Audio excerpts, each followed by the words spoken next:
Yo, it's your boy Ryan, Northwest Sports Fanatics, back at you with a new video. Today is Friday, May 26th, 2023, with your boy Ryan and the Northwest Sports Fanatics. Make sure you guys subscribe to the channel. Smash that like button either now or on your way out. Donate to your boy if you can. Cash App, $ORION NWSF, or the YouTube Super Chat right here. We got MLB action today. The Pittsburgh Pirates versus the Seattle Mariners, live play-by-play and reactions with your boy Ryan and the Northwest Sports Fanatics. So we're going to get first pitch here in about 15 or 20 minutes. I hope everyone is having a fantastic Friday. Definitely hot here in Oregon, a little bit hotter than normal. I'm actually going to take a quick look at the temperature to see what we're looking at here today. But it felt like close to 85. Right now, 83. So I was pretty close. Definitely hot. AC is flowing in the other room. I got the fan on me right now, and I'm very excited about this matchup since Pittsburgh actually is a decent team this year. Yeah, I know they're only one game above 500, but if you actually look to see where they're at in the standings, they're second in the NL Central, so good for them. And then right now the Mariners are 26 and 24, and we're fourth in the AL West, so we have to find a way to get the dub with George Kirby. But I'm excited to see this Pirates team, since I haven't done any games of them for the Mariners or the Dodgers or in general. So definitely excited to see what they are up to, how good they are, how they stack up against the Seattle Mariners, and hopefully we can end up getting a dub today. Let's go, baby. Took me a little while to get everything kind of set up, but I am here. Tampa in the building, what to do? Daniel in the building, what to do? Let's go. Megan in the building, Sarah in the building, what's good? Let's go, baby. And like I said, it took a little time to kind of get things situated with everything, but I like the way everything turned out. Plus, I wanted to try to do something different, with the thumb, try to find a really cool action shot, for the Pirates. And obviously, I found that one with McCutcheon, and I think it turned out really well.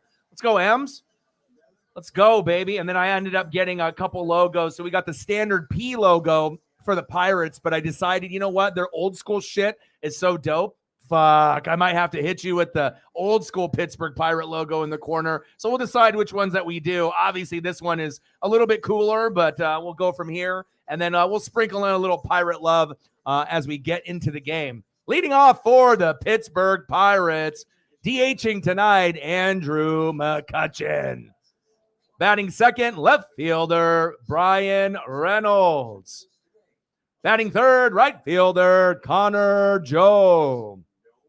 Batting cleanup and batting fourth, the former Mariner from last year, first baseman Carlos Santana. Batting fifth, center fielder Jack Sawinski. Batting sixth, third baseman Brian Hayes. Batting seventh, shortstop Isipita Marcano. Batting eighth, second baseman Ji-Hwan Bae. And batting ninth, catcher Austin Hedges. And on the mound for the Pirates, Mitch Keller. Let's go. I see you. Tried to make it look spicy and look good for you guys. And as we go through the Pirate logo, the old school logo, and we'll go through the photos. Ooh, baby, that looks good. I'm a Mariner fan through and through, but man, that old school Pirate logo, that thing hits hard. That is nice. So we'll switch it up back and forth with that one and then the standard logo. And then let's end up going with the Seattle Mariners, baby. Let's see what we got going on here today. I know this isn't going to be easy. This is going to be a tough matchup. And it feels good to sprinkle in a little bit of Major League Baseball with the Mariners and the Dodgers, since we have been doing a lot of NHL playoffs. We'll be doing the WWE pay-per-view tomorrow at 10 a.m. I know it's super early, obviously overseas, Saudi Arabia. The energy from the crowd over there seemed pretty good, so hopefully it's a little bit better than normal over there in Saudi Arabia. Normally when they go to like Europe or Wales or Canada, Puerto Rico, the crowd is super lit. I get it. There's a lot of rich people, over there. You got the princes and then their sons, all the people that are related to the family. I know they love wrestling out there. We know they do, but hopefully they, energize obviously the crowd and they feed off each other to make it the best possible event for tomorrow. And then at 5 p.m., after we get done with WWE at 10 a.m. until probably like 1 or 2, we'll have a couple-hour break. And then at 5 p.m., we're going to get back at it with the Dallas Stars and the Las Vegas the Vegas Golden Knights and obviously Game 5, which would be very interesting to see how that kind of plays out. And then on Sunday, we'll probably end up doing NASCAR with the Coca-Cola 600. So we'll be very, very busy. Let's go, baby. Let's go, George. We need you, baby. Let's go. Leading off for the Mariners, playing shortstop today, J.P. Crawford. Batting second, the guy with 2 home runs last night, 2 solo dingas that helped us win against the A's, first baseman, Ty France. Batting third, center fielder, Julio Rodriguez. Batting fourth, right fielder, Jared Kelenic. Batting fifth, third baseman, Eugenio Suarez. Batting sixth, big dumper, catcher, Cal Raleigh. Batting seventh, DHing tonight, Teoscar Hernandez. Batting eighth, left fielder, Taylor Trammell. And batting ninth, second baseman, Colton Wong. And on the mound for our Mariners, George fucking Kirby. Let's fucking go. Let's go, baby. No problem. Glad that you were able to stop in. Weather's nice in Seattle. Weather's nice here in Oregon. It's a little hot, for the do-rag and the hat and the jersey and whatnot. I probably should just be in a cutoff tee, but I got to be able to show some support. If I got to sweat it out a little bit in the matchup, so be it. I'm ready. Let's go. Sarah in the building. How are you? Let's get to 100 and don't knows, and hopefully we can get that, and then we can get the secondary goal. We're going to a little bit of a pressure cooker in the next few days, so hopefully we get a good turnout at some point. I know, obviously, we're going into the holiday weekend, but hopefully we can get some goats to come through to show some love. We're really going to need it, so let's go, baby. Yeah, I saw that. Congratulations on that. Like I said, it looks like it's finally a job that suits you well, and hopefully it brings you happiness. And, like I said, there's no issues with the workplace. Things like it seems like a good match for you. So congrats to that. Candace in the building. How are you? I'm good. Yeah, I mean, like I said, there's quite a few players that, aren't on the team. Winker, is no longer on the team. Carlos Santana no longer on the team. We definitely kind of moved the roster around a little bit. But, again, it all depends on how often you're watching Mariner games or not. If it's just kind of occasionally, obviously it's going to be easy to slip through the cracks on missing on a few of those players. So let's go, baby. Man, it is hot. Let's go. And hopefully it ends up being a good quality matchup. Hopefully we don't get our ass kicked out there. But I don't know. We're on a little heater. We swept the A's from the first time since the early 90s, believe it or not, even though they're like the worst team, obviously in the major leagues. But still, we got to be able to find little dubs, little wins, even though we're not where we want to be right now. We're 26-24, 14-12 at home. In fourth, the Rangers are doing good. The Astros are starting to get healthy. The Angels are still ahead of us. The only team we're ahead of right now is the A's, but I feel after the All-Star break, hopefully we can get hot and healthy at the right time. Let's go, baby. Delete in the building. How are you? Well, it's more than just Julio, brother. It's the whole team. Obviously, I watch every game, every single game, just like my dad does with the Dodgers, either live or obviously recorded on my DVR and I watch it later that night, or I'm watching multiple things at once. Okay. J.P. Crawford, 244, a little unacceptable. You want that closer to, 260 to 280, right? Ty France, 266. He should be closer to 290 to 300. Julio, 227. Should probably be at 327 or at least at the very least 280, right? Jared Kelenic, the only one that really is an all-star for us this year, obviously as far as the hitters are concerned, 284. If we haven't had him in the lineup, I couldn't even imagine what our record would be right now. We probably would only have 10 to 15 wins. Kelenic has single-handedly won us probably about 5 to 6 games this season already with his bat and his defense. So Kelenic, you're okay. Eugenio Suarez, 222, unacceptable for how good he is. Big dumper Cal Raleigh, even though he had that injury on the thumb, I give him a little bit of a free pass there with the thumb. He's batting 228, but that needs to be higher. Teoscar Hernandez, we picked you up from the Blue Jays, 237, unacceptable.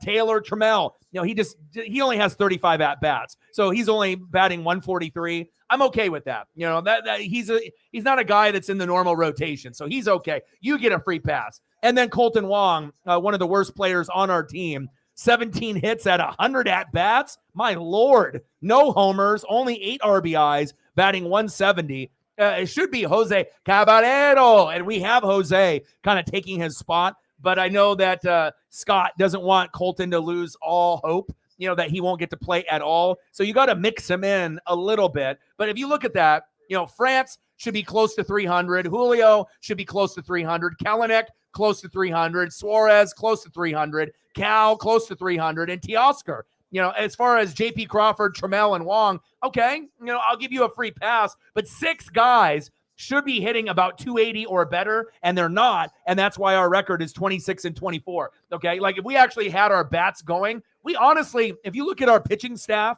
and you look at all the records and things that are going right now, right, with Luis Castillo, even though he's been up and down, hot kind of in the beginning, and then he was in a little bit of a slump for the last month, still a stud. Logan Gilbert, stud, okay? Then you got Bryce Miller, the newbie, stud, right?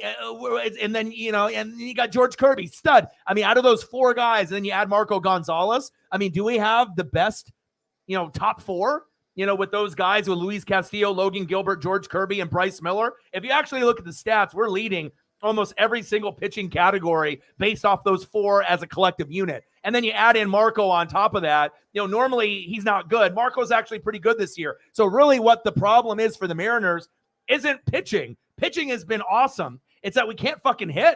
We can't get home runs. We can't get hits. We can't knock guys in. We can't move guys over. We hit into double plays.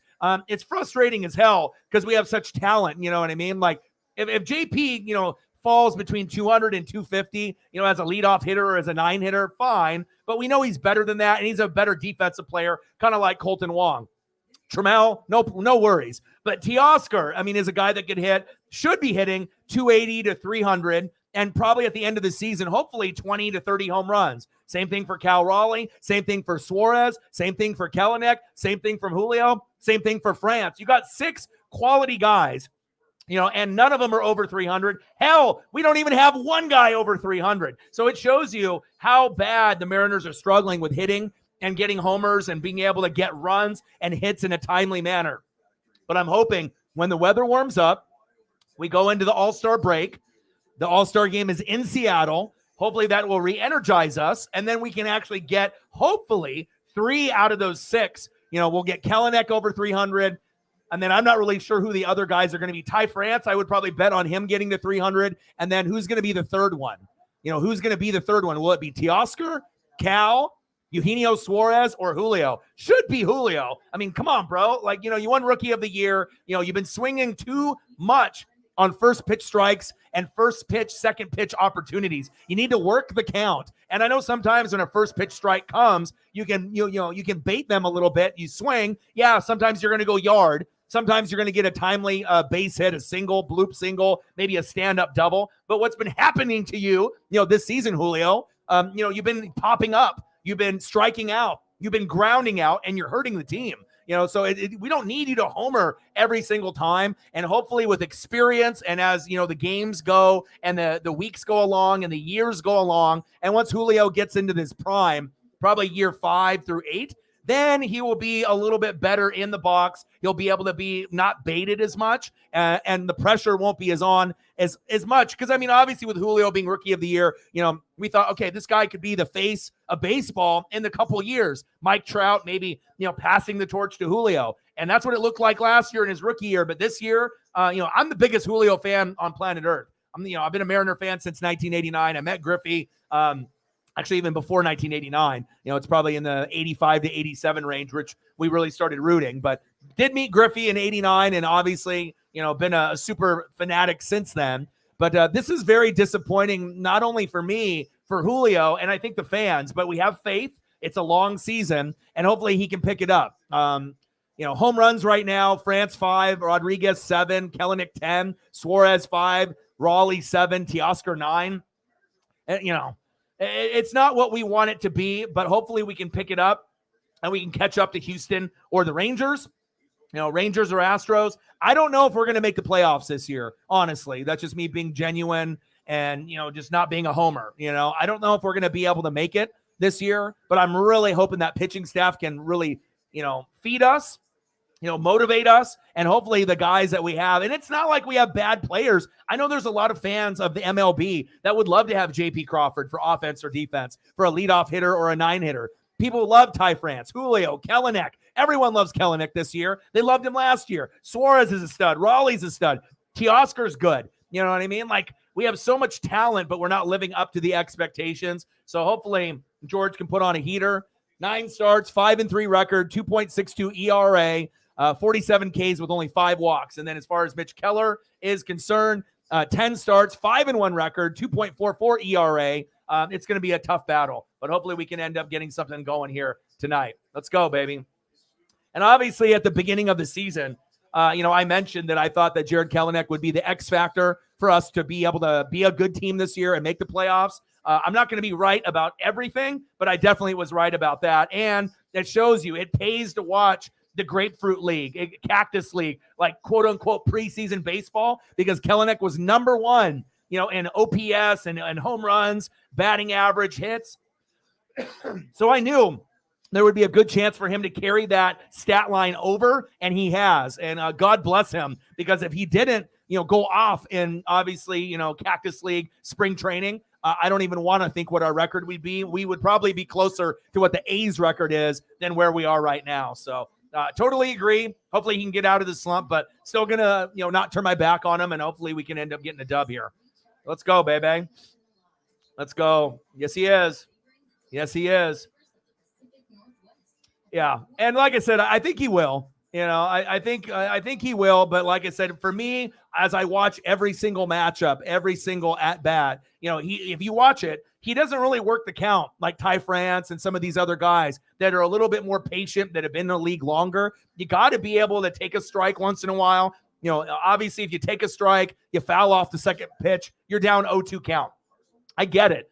But it's better to be able to get it to 1-2 count, 2-2 count, 3-2 count. You can't always have it, be 0-2, 1-2, and you're always swinging on that first and second pitch. So that's my problem with Julio. I think that, we just need to be able to just get in a little bit of a groove. And if you also notice, a lot of people's numbers are down, with the new rules, bigger bags, no shifting. Obviously the violations for the pitchers and the batters, it's still getting some used to for some of these teams. But if you actually go down and look at the rosters in Major League Baseball, there's a lot of teams that don't even have a 300 hitter. I know that sounds crazy to have your starters and you don't even have one guy that can bat 3 times out of 10. Everything is below that. It's wild. And we have guys that are Hall of Fame players, all-stars that aren't at 300. Like even on the Pittsburgh Pirates, I was complaining that we don't got anybody above 284. They don't even have anybody over 282. And with Reynolds as their leading average guy over there on Pittsburgh, 265, 282, 265, 235, 219, 232, 257, 264, and 154. And they're in second place, right? So they're in second place in the Central, in the NL. So it shows you can still be a pretty good team and have some struggles with pitching and hitting, but the Mariners need to turn it up and get it going. I'm not sure if we need a new hitting coach. I think we just need discipline. The pitching staff has been great. Robbie Ray gets injured. We were a little nervous. Then we get in Bryce Miller, and Bryce looks like he might be a phenom. At some point, maybe Bryce Miller ends up being our number 1 pitcher in the future, even over Castillo and Gilbert and Kirby. I mean, imagine if it's Bryce Miller 1 next year, Castillo 2, Gilbert 3, Kirby 4, or you can rotate any of those guys. And then you got Marco playing well this year. The only garbage pitcher for us is Flexen. So, I mean, I like what we got going on. We just need to get it going. Wong is good at defense at times, but yeah, hitting, he's terrible. That's facts. Obviously, hasn't really been the same since his previous teams, went on the Cardinals and the Brewers. So, yeah, I wouldn't be disappointed in Teoscar because it's early still. Like I said, if you watch baseball on a regular basis, which most people do not, a lot of times guys don't get going until the summer weather warms up. So you usually have guys that aren't on a heater right away. There's going to be numbers that are bad. People are going to struggle, so I think, with Teoscar sitting right now at, 237, he's got 9 homers. So, of course, we want all these guys to be at 280 or above, but a majority of the league is struggling. It's not just the Mariners. So, we just have to be able to get through the storm, and then hopefully we can end up getting some dubs. So I wouldn't really be that disappointed. In the beginning, he started off, like 1 for like 17 or something, and we were like, what the fuck's going on? But I wouldn't be that disappointed, and I'm actually glad we have him. We're going to need him. Yeah. But like I said, he didn't even have a home run last year in April, and he still ended up getting Rookie of the Year, and it took a little time for him to get adjusted and whatnot. But that's the one criticism that I have. I think Julio's great at defense. He's still a good hitter, but this season he's been pressing, and I think the pressure of winning Rookie of the Year and possibly being like one of the faces of baseball comes with a lot of pressure when they say Julio Rodriguez, Mike Trout, Aaron Judge, right? And Shohei Ohtani. When you come in like to categories like that, lots of pressure to live up to the name, but I think that, things will end up slowly getting better. What's good? There we go.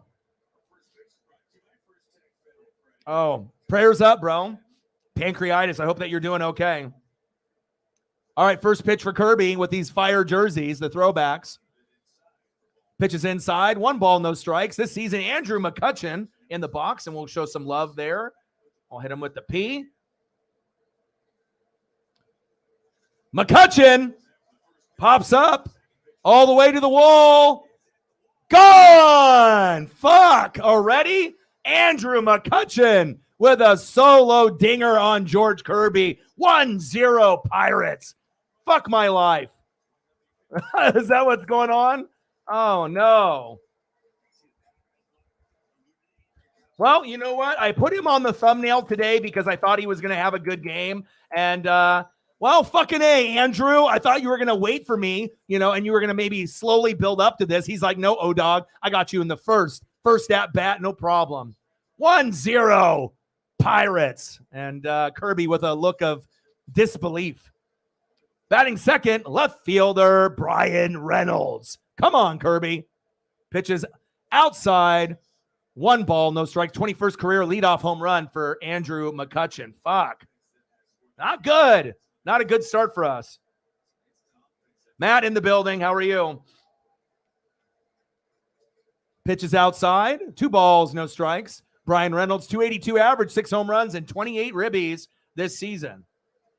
Yeah, I think it's just crazy to think on how many pitchers are struggling. Mariners, staff is doing great, but how many players are struggling to hit for average, to get homers, to get on base? It's not just a Mariner problem. It's a league-wide problem, and there's a lot of teams that don't even have a 300 hitter or have like one. And if you're blessed enough to have a home run hitter or to have guys above 300 on your squad, be blessed, because a lot of teams don't. 3-0 count. That's a strike. There we go. Nice job, George. Let's go, baby. Come on, baby. We got to limit these homers. Come on, George. Let's go. 3-1 pitch. Right on the corner. 3 balls, 2 strikes for Kirby. Mike in the building. How are you? What's good, Mike? How are you going, brother?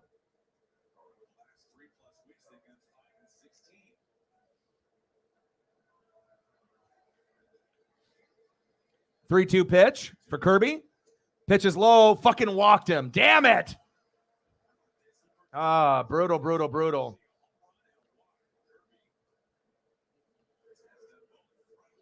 All right, Brian Reynolds to first base. Next up, right fielder Connor Joe. I got to decide what I want to be able to throw up the old school logo right here, but I feel if I do that, then they're just going to rip us apart. I already got the standard logo, which is just normal P.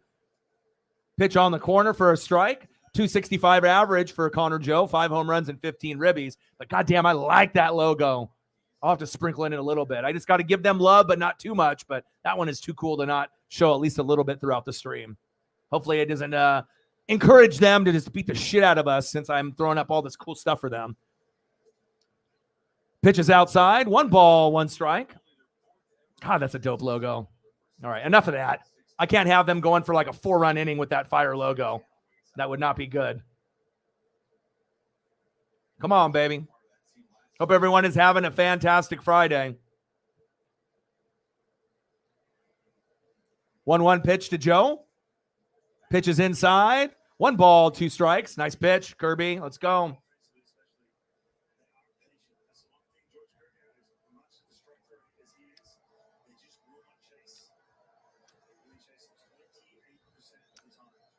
Come on, George. 1-2 pitch. Popped up for Joe. Uh-oh. Back to the wall. Caught. Kalanick with the catch. There we go. 1 away. Thank God. Next up, batting cleanup, the former Mariner, first baseman Carlos Santana. And he gets obviously cheers, not boos. Cal gives him a pat on the back. We loved him on the team last year. Kind of streaky. 235 average, only 2 homers and 23 ribbies this season. He's struggling as well. But, deep in our run last year, he came up big for us in quite a few games. I definitely like him, but I understand why he's not on the team anymore. We had to make room for others. 15 homers and 39 ribbies last season with the Mariners. And I really enjoyed watching him play last season. Let's get to 100 and donos. Like I said, we're in a pressure cooker, so hopefully we can end up getting some good numbers today. We got 2 streams tomorrow, WWE at 10 a.m., NHL playoffs with Dallas and Vegas at 5 p.m., and then we'll probably do the Coca-Cola 600 for Mike and NASCAR fans on Sunday. 1 ball, 1 strike to Carlos Santana. Career, 14th season. He's a career 242 average hitter, 280 home runs, 948 ribbies, and 1,572 hits, baby. Popped up, foul. 1 ball, 2 strikes.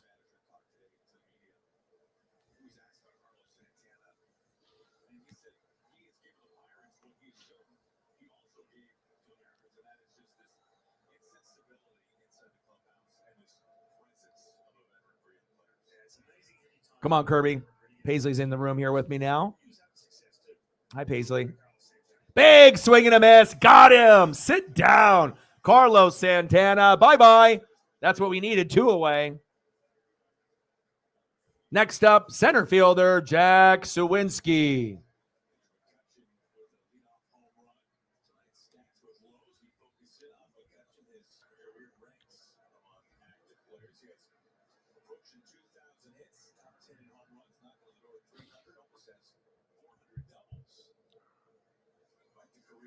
Pitch is low.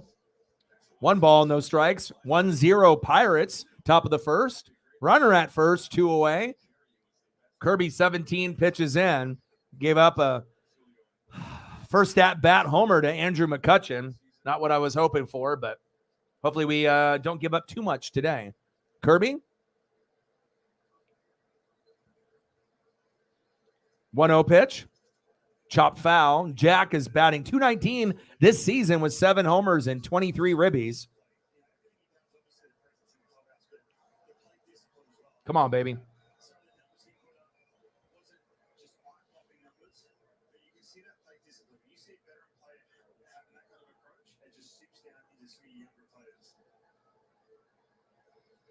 One pitch for Kirby. Chopper, foul towards third base. 1 ball, 2 strikes. Come on, George. George Kirby, Bryce Miller, Luis Castillo, Logan Gilbert, the fearsome foursome. Shit, even Marco's been good for us this year, which is crazy. Let's go.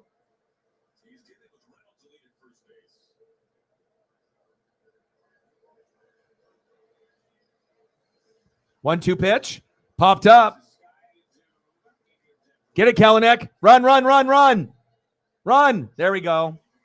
Okay, we're going to the bottom of the first inning. We're down by a run. Let's go, baby.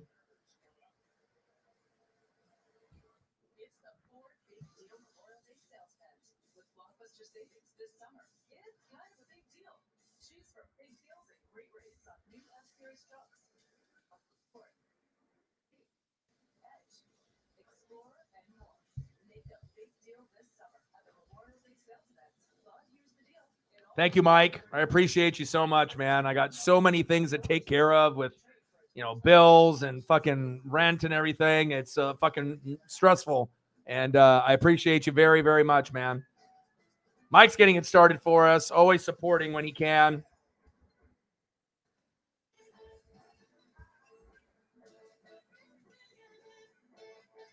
$19.92, $20 dono. Let's go. Thank you so much, man. I appreciate you tremendously. Let's go. Let's get it started. Mike's getting it started for us. $19.92, $20 dono. Bang, bang, bang, bang, bang. Boom, boom, boom, boom, boom. Bang, bang. $20 holla. Thank you so much, Mike. Let me know what you want to see for photos. Whatever you want. You could be baseball, basketball, football, wrestling, food, whatever you want. Even music. I got you. I appreciate you very, very much. My boy Mike helping me out whenever he can, all the time, every day, all day. Appreciate you. Yes, very much. We appreciate you. Leading off for the Mariners at shortstop, J.P. Crawford. Batting second, the hero last night, first baseman, Ty France. And batting third, center fielder, Julio Rodriguez. All right, let's go, JP. Takes a first pitch strike. Come on, baby. We've got Mitch Keller on the mound. Has a pretty good record for the Pirates this year, so I know this is not going to be easy. Pitches inside, 1 ball, 1 strike. Game is on Root Sports as well, depending on where you live. I know a lot of people on the West Coast will be obviously watching this unless you have a stream. Like the jerseys that we're wearing. I think the pants could be a different color, but I really do like the batting helmet and that style of jersey that we got on, the throwback. JP, 244 average, 2 home runs this season. So last 7 games, though, 276 average and 4 ribbies. Popped up, 1 away. It's okay, JP. We'll get you in the next one.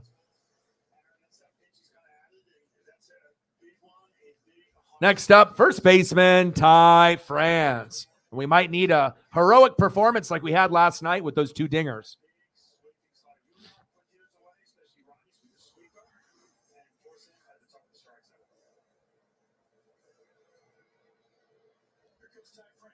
All right, come on, Ty. Ty with a dribbler.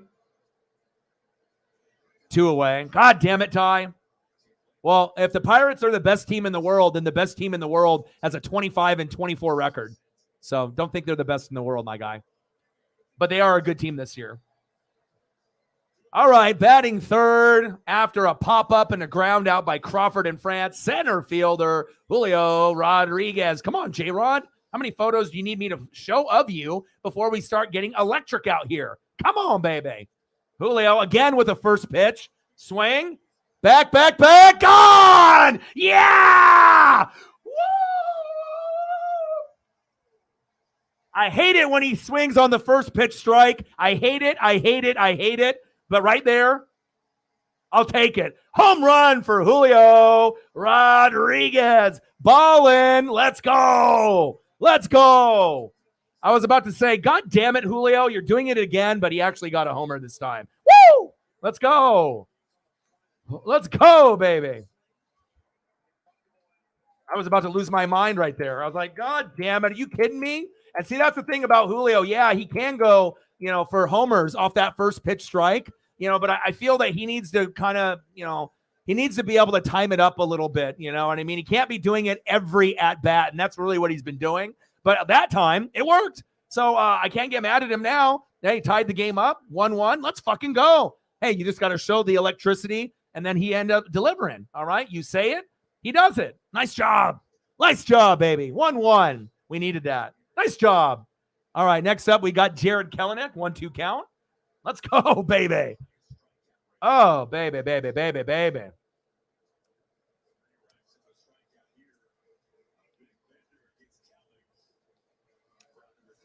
Oh, Kelenic strikes out. Damn. Well, at least we tied it up. There we go. 8 homer of the season for Julio. Watch Mariners All Access every Sunday after the game on Root Sports. Wow, what a Come in here, Paisley. You're fine. Come lay down with Dad. The new hotel, the casino, Maslow's. Come here, lay down. Come on. Don't forget the triple head shower. Paisley got scared with the Julio reaction. You're okay. I love you. A million miles away. You're not. I understand that. I just ran home and fed the dog. Don't ruin this for me. The largest casino resort in the Pacific Northwest is right in your backyard. Thanks to our brand new. All right, let's go to the top of the second. Well, it's a good start for the Mariners where we actually get something early. That's our problem. We usually don't get hits and runs early, and then we have to try to be able to have this huge rally in the 6th, 7th, 8th, 9th inning, and usually it's too late. We need to get runs within the first 4 or 5 innings to have a chance, and nice job. Let's go to the top of the second. Leading off for the Pirates,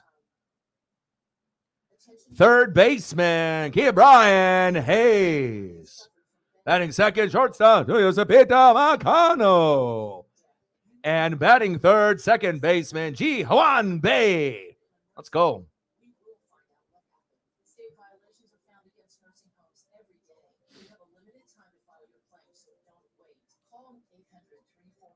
Let's go, baby.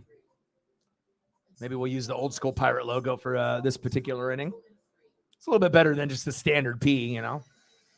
Hopefully it doesn't lead to a bunch of home runs for them. Otherwise, that'll be the last time they end up getting the logo. Nice job, Julio.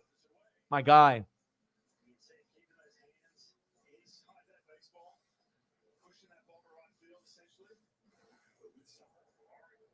Let's go. 1-1. Top of the second. Kirby with a pitch right down the middle. 0-1 count. Let's go.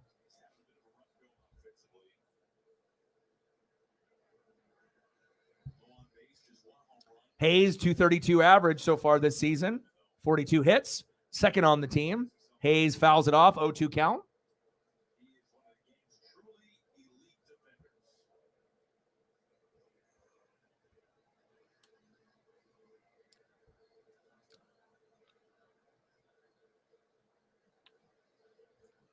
Pitch. Got him. Sit down. Nice job, George. Take that. Take that. Let's go, baby. George with 2 Ks. That was a little high in the zone, but says, get out of here. Nice job, baby. Nice job, George.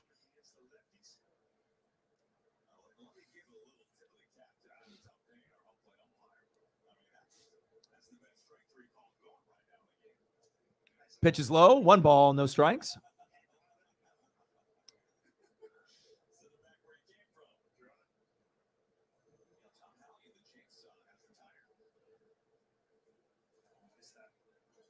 Popped foul for Macano. 257 average, 2 home runs, and 9 ribbies this season. Pirates last series lost 2 of 3 versus the Rangers, but everyone's losing to the Rangers this year, so.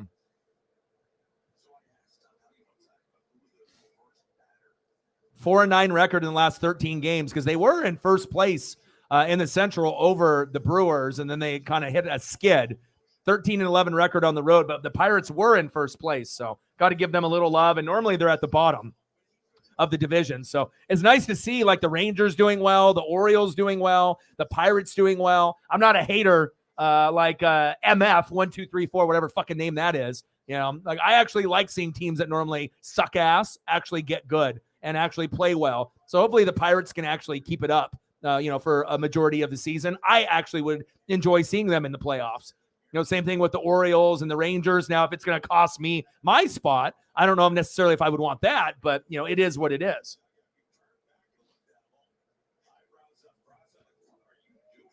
Yeah, Bonds cheated, though. So you can't, steroids. So, I mean, you can't really say anything about Bonds or McGuire or Sosa, Rafael Palmeiro, all these guys, Roger Clemens. It's like some of these guys are, some of them are likable, some not so much, but popped up. Get it, baby. Ah, damn it. Over the wall, ground rule double. Shit. Marcano with a stand-up double. Ground rule double. Next up, second baseman, Ji-Hwan Bae.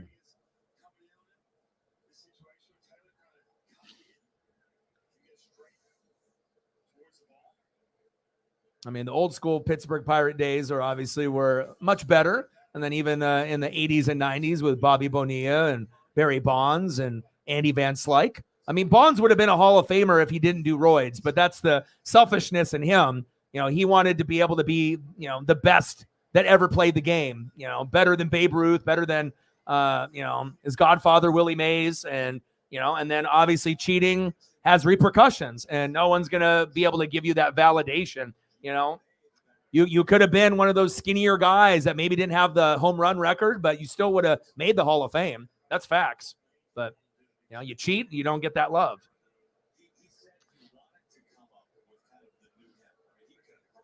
I mean, it was an exciting time in the steroid era. And then obviously when we had like Sosa and McGuire going after it and Bonds and, you know, in the mid to late 90s, I mean, that was kind of an exciting time, even with all the steroids going on. And obviously in the 80s when I was growing up, I mean, I love Canseco and McGuire with the Bash Bros. I knew that they were juicing and whatnot, but, you know, me being a Griffey guy and obviously maybe the only guy that was like a big name that didn't cheat, you know, played 10 years healthy, then had 10 years of injuries, and then got fat, came back to the Mariners and then retired, you know what I mean? But never cheated. So I can respect that, you know?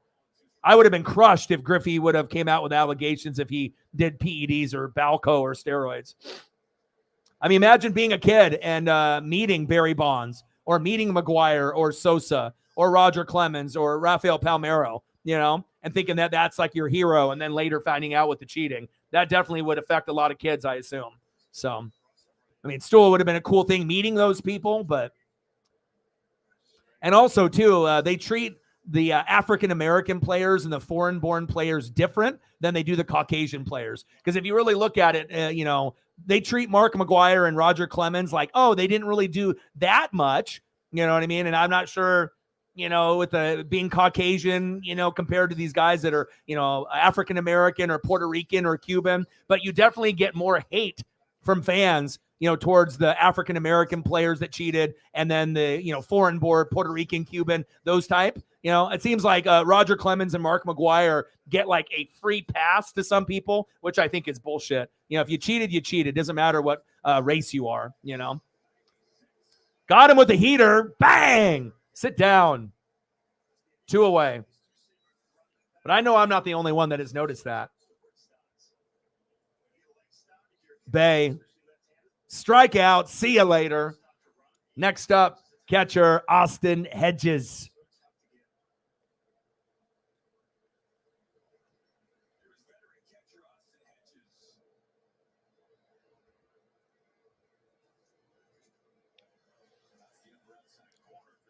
Yeah, but I mean, yeah, Pirate career, but still, you know, that if you cheated, regardless if it was after you left the Pirates, I mean, no one's going to give you your due. If you cheated, you cheated, you know. But I see what you're saying as far as when he was on the Pirates. But if I had to choose between Bonds and, you know, Roberto Clemente and maybe some of the others, if I actually look back in Pittsburgh's history, I probably wouldn't put Bonds number one.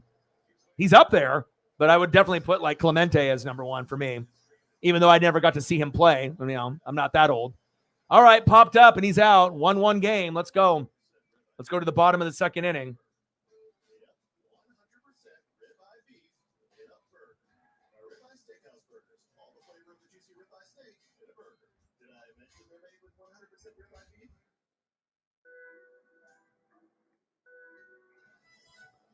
All right, next up for the Mariners. Leading off in this inning, third baseman, Eugenio Suarez. Batting second, catcher, big dumper, Cal Raleigh. And batting third, DHing tonight, Teoscar Hernandez. Let's go, baby.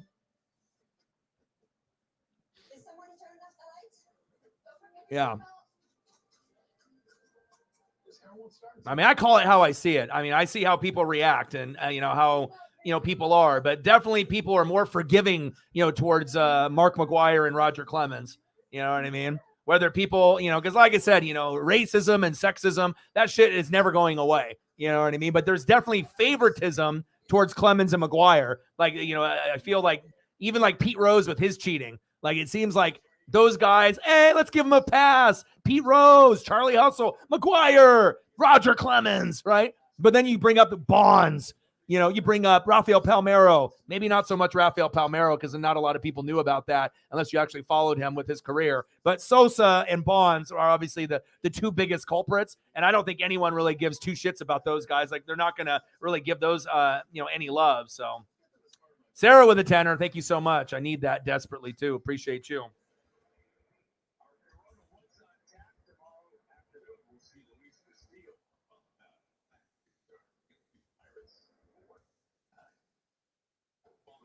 $10 dono. Let's go, baby. Appreciate you very, very much.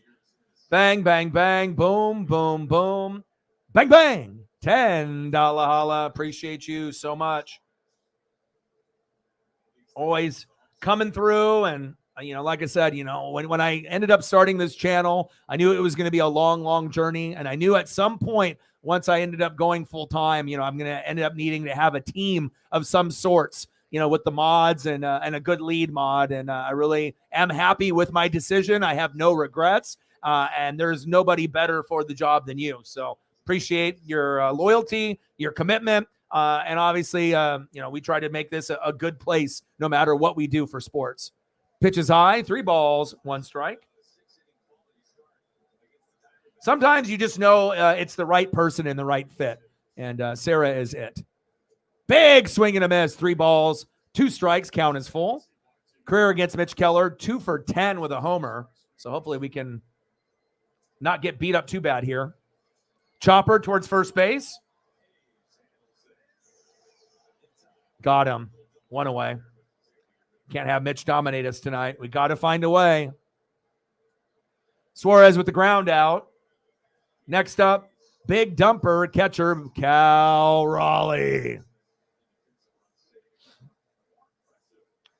$30. Let's get to a hundo. Let's do it. Brady Anderson. That's another one.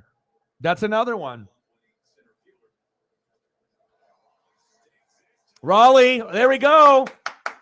All the way to the wall. Run, Cal, run. And obviously he's a big dumper, so he can't go too fast. Let's go. Nice job, Cal. Yeah, I think the one, that hurt me probably the most, maybe it was Palmeiro, because he was so likable. I liked him everywhere that he played, and I was like, no, not him too. Like Bonds, McGuire, that was not a surprise. Sosa, not a surprise. And then also, I think another one that kind of bothered me a little bit because it's the only guy that did steroids out of all those guys that I genuinely really, really liked, and that was Roger Clemens. I liked him everywhere he went. When he was on the Red Sox, when he did his little Blue Jays run, on the Yankees, I mean, the guy was always dominant. And I felt that he's another guy that didn't need to do steroids, and he still would have made the Hall of Fame. And, he didn't need that. You know what I mean? But sometimes these guys get greedy. Instead of wanting to be an all-star and a legend, they're trying to be the best of all time. And that's where that greed got the best of them. But I think that was the one that I was like, no, man. You know what I mean? Because that's the guy I liked McGuire and Canseco, obviously, in the 80s with the Bash Bros. But as the seasons went along and, Canseco went to the Rangers and he got hit in the head and, for that home run and he wasn't really the same player anymore. It is what it is. And we saw what McGuire and Sosa did in Bonds for baseball, but, it brought ratings. But again, for their legacy, it tarnished it forever. Next up, DHing Teoscar Hernandez. We got a 1-2 count. Mitch Keller.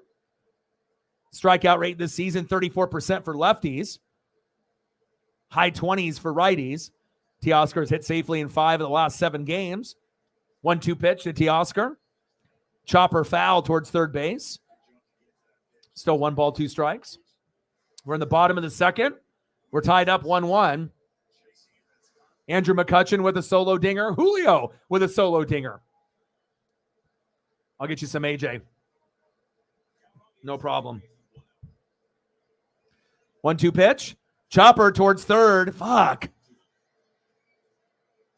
2 away. Next up, left fielder Taylor Trammell. Come on, Taylor.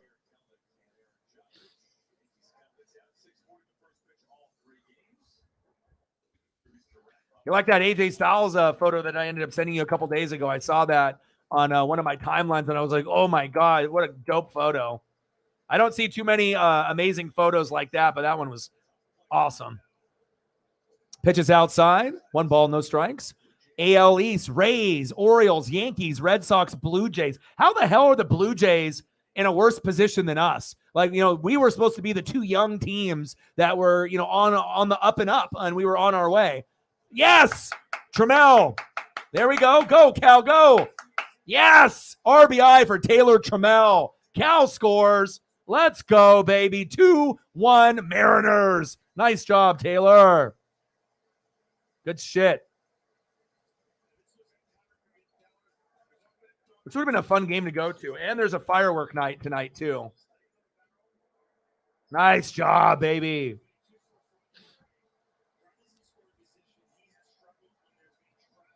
Anybody else you can think of, Matt, that cheated in that Balco era or in that steroid era? Maybe not as big of a name as those others that I mentioned, but others like Brady Anderson. I'm trying to think about all the other names that were implicated in there. And there's a lot of lower name guys, obviously, that we don't really give a shit about at this point. But bottom of the second, Mariners 2, Pirates 1. Runner at first, 2 away. Keller on the mound with 26 pitches. 1-0 count to Colton Wong, who's straight booty-O's. Guy can't hit. The guy can't defend. Well, I can't say he can't defend. He actually is decent at defending. He's gotten gold gloves before. But, Jose Caballero is much better of a hitter. And I'll take his defense and hitting as a combo. It's just Wong started off the season like 1 for 44. And when you start off something crazy like that, there's almost no coming back from it. Confidence is pretty much gone. You're going to play him occasionally now, but he was hurting the lineup tremendously. I mean, at one point, Colton Wong was batting like .80, not even batting 100, and now he's batting 170. So double where he was, but 170 is dog shit, So, but I know one thing about Colton Wong that I do like. He does work the count, so a lot of times he's not going to strike out in the first couple pitches. So at least he's got that going for him. And every once in a while, he can be a hero. And that's every once in a while. Wong popped up foul. Like I went to the Cardinals game versus the Mariners for that 2-game set out of the 3 games that we played in Seattle. And believe it or not, Colton Wong in one of the games, I believe it was the second one that I watched, he ended up going 3 for 4. It was like the best game of the season. So I know he's got it in him, but he's just not consistent. Lacks confidence. Strikes out. Bye-bye, Colton Wong. And like I said, he's a liability, at bat. We need to have Jose playing almost every day. End of the second inning, 2-1 Mariners. Colton Wong, you suck.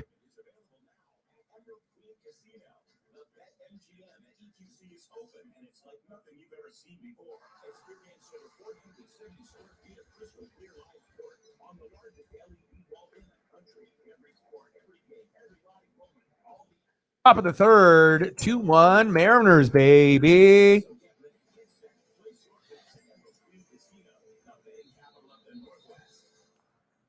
What do you do when your employee gets hurt on the job? Here's a story about Jay. He got hurt at work and couldn't perform his normal duties. That's rough, but there's good news. You see, Jay works for TISA, and TISA wants to do right by her employee. She knows all about Illinois Stay at Work program, so TISA gets to keep a valuable employee like Jay on the payroll doing the. I mean, we could always just look it up, like look to see Balco, like who was who was obviously, who was getting the finger pointed at them when all the Balco, and it's not even just the Balco stuff, that's where a lot of the stuff became available at that point. But there's a little AJ Styles for you. Excited for that. AJ Styles, Seth Rollins, they're in Saudi Arabia, and they said rumored they might lead off with this particular match. And I would be okay with that because I do think that's going to be one of the top 2 matches of the night. So you usually want to have the best match in the main event, or you want to have the second best match being the leadoff match to set the tone for the pay-per-view. And that's typically how it goes. But sometimes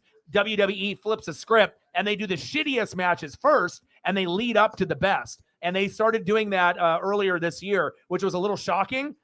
Started off with the shittier matches and then it got better. But in the past, it's been last match of the night is the best, or supposed to be. And then the second best match normally is the first match of the night to set the tone, but we'll see.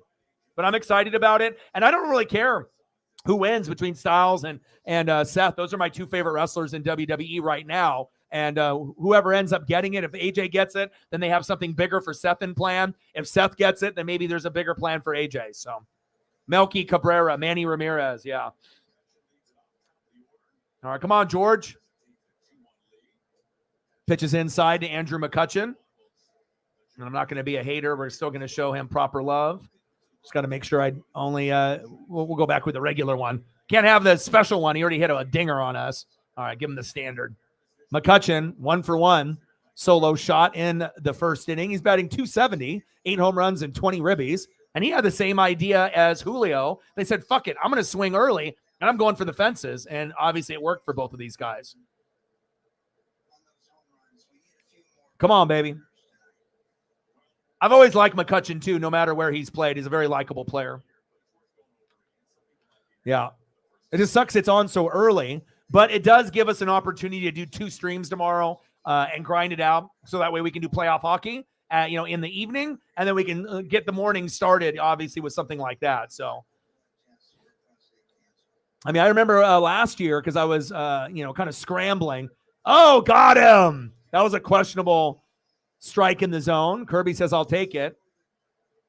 But I remember I had to go to like Starbucks and make like a breakfast trip. And I was probably hungover last year, but I remember I just got back to the house just in time when it started. Next up, left fielder, Brian Reynolds.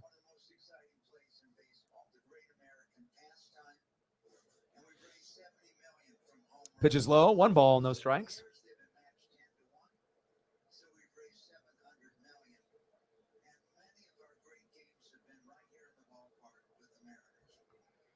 One-0 pitch to Reynolds.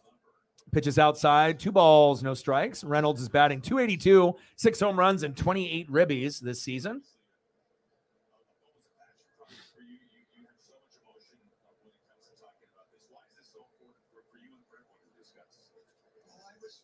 Chopped foul towards third base, 2 balls, 1 strike.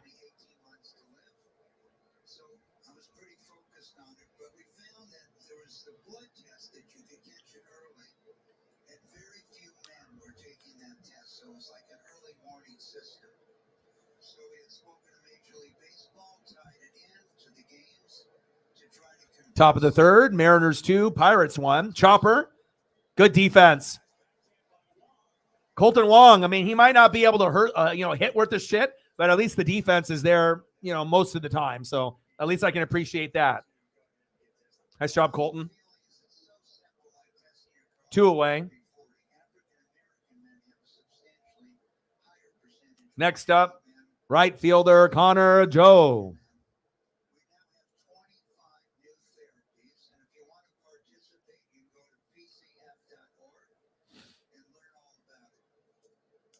Pitch in the zone for a strike. Kirby's already got 4 Ks. It's only the 3rd inning. He's pacing for 10. Hopefully he can get there. Popped up for Joe. Back to Kelenic. Fuck. Back to the wall, into the warning track, and he got it. Let's go. Let's go to the bottom of the 3rd inning.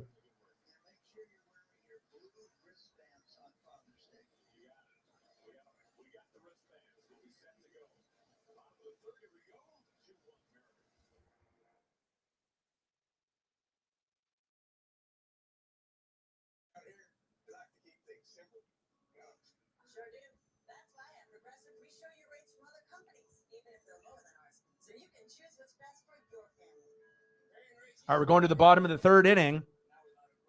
Leading off for the Mariners in the bottom of the 3rd, 0-for-1, J.P. Crawford. Batting second in the order, first baseman, 0-for-1, Ty France. And batting third with a homer in the first inning, 1-for-1 with a solo dinga, center fielder, Julio Rodriguez. Let's go, J-Rod. I was going to get pissed if that ended up being a pop-up or a ground out, and I know that, the team has probably mentioned that to him with the hitting coaches and whatnot, but he does, obviously get a lot of first pitch strikes. So I know that they try to get ahead of the count on him, and I know he realizes it as well, but sometimes you just got to take that first strike instead of swinging every time. But he decided to be aggressive, and it worked out, and I'm happy, at least in that instance, that he ended up going yard. Nice job, Julio. I got you, baby. Ballin'. Let's go, baby. Let's keep stacking those chips. We need some more. Maybe we'll end up getting a 2-home run day from him. It's been a minute.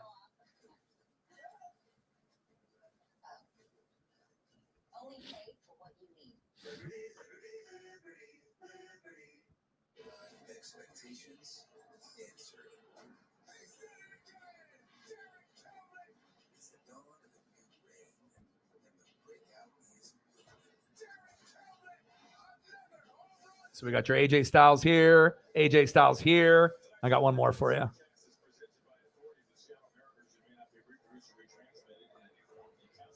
Pitch is low to JP. 1 ball, no strikes. Appreciate your support. And Mike, anything that you want to be able to see? AJ Styles, a phenomenal one, baby. 2 balls, no strikes.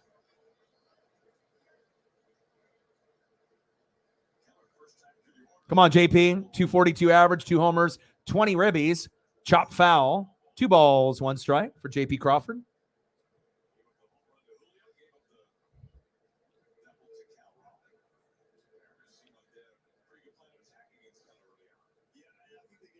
I did see on the Mariners Twitter that they are going to be doing something interesting. You know, they are going to be Seattle Mariners Creative Collective. It's like join our inaugural class of Seattle Mariners Creator Collective. Selected social media influencers will partner. Hello, I'm here. You know, I am a Mariner YouTuber. Would be cool if I ended up getting an email from them.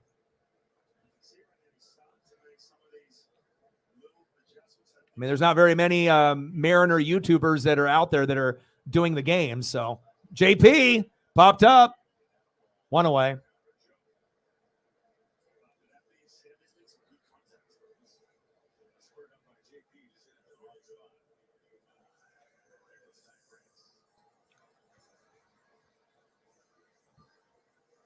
My boy.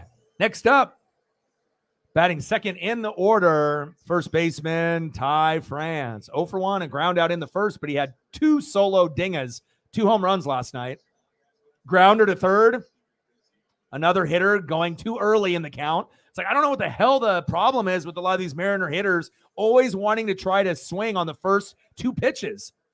Like they realize that, you know, some at-bats can go 6, 7, 8, 9. You know, it doesn't have to be, you know, that first swing that on that first pitch or that, you know, big swing on that second pitch. You know, you can work the count a little bit. All right, come on, Julio.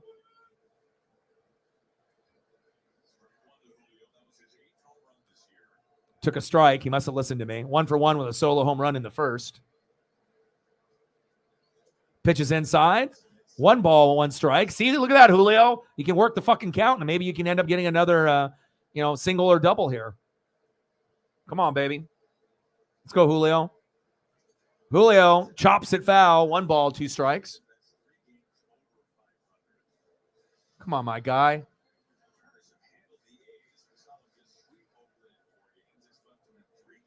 Come on, Julio. Pitches outside. 2 balls, 2 strikes. What is this? He's actually working the count? What the fuck am I watching? Let's go, baby. 2-2 pitch to Julio. Big swing and a miss. Great pitch. Got him. That was fucking nasty by Mitch Keller. Fucking A. Said, see you later, Julio. All right, let's go to the top of the 4th inning.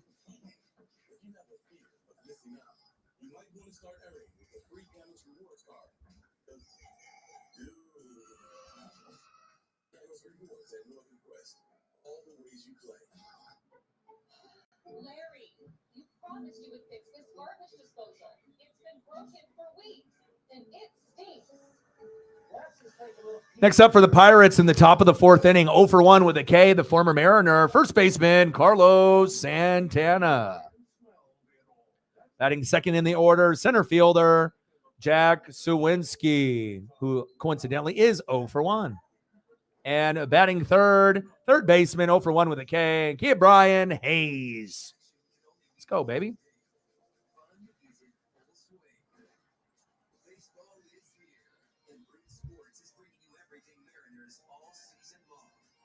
Take your fandom to the next level with in-depth access and insights from all your favorite personalities. Heck, you may even have your mind blown a time or two. It's time to make the leap together, because Mariners baseball lives on Root Sports. DirecTV is a leader in sports, but Jeff doesn't have DirecTV, so he's watching. Go check up on Paisley here real quick. It's all right. I'm watching the game with you. Call 1-800-DirecTV to get a $200 reward card. Did you know Northern Quest Traeger a Day gift? Yeah. Traeger it also gives you a reason to use Precision Meat Probe in a sentence. Yeah, it's funny when I ended up taking my my pup over to my mom's. My mom is, traditional, Japanese lady. So, she still has kind of a, foreign accent, and she couldn't really say Paisley. So she called Paisley Parsley for a little bit until I had to explain to how to pronounce her name, which is pretty funny. But yeah, my mom usually doesn't get too attached to too many animals, but yeah, she definitely loves Paisley. All right, we're in the top of the fourth. George Kirby not doing too bad. 4 Ks so far. Top of the fourth, 2-1 M's. 0-1 pitch to Carlos Santana.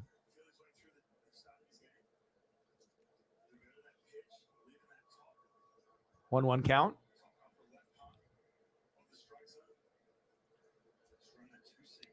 Come on, baby. Let's go, George. 1-1 pitch. Uh-oh. Shit. Gone. Fucking A. Are you kidding me? Carlos Santana with a jack. We're tied up at 2. Fuck. Just like that. Nice job, Carlos. Well, at least this game has got some excitement. So many home runs. What the hell's going on here?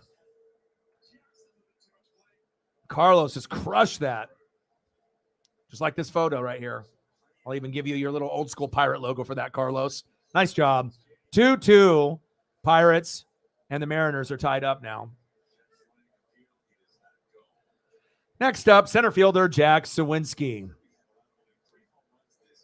Carlos homered 351 feet. Fuck.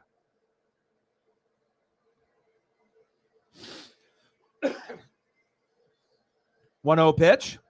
Right down the middle. 1 ball and 1 strike for Kirby.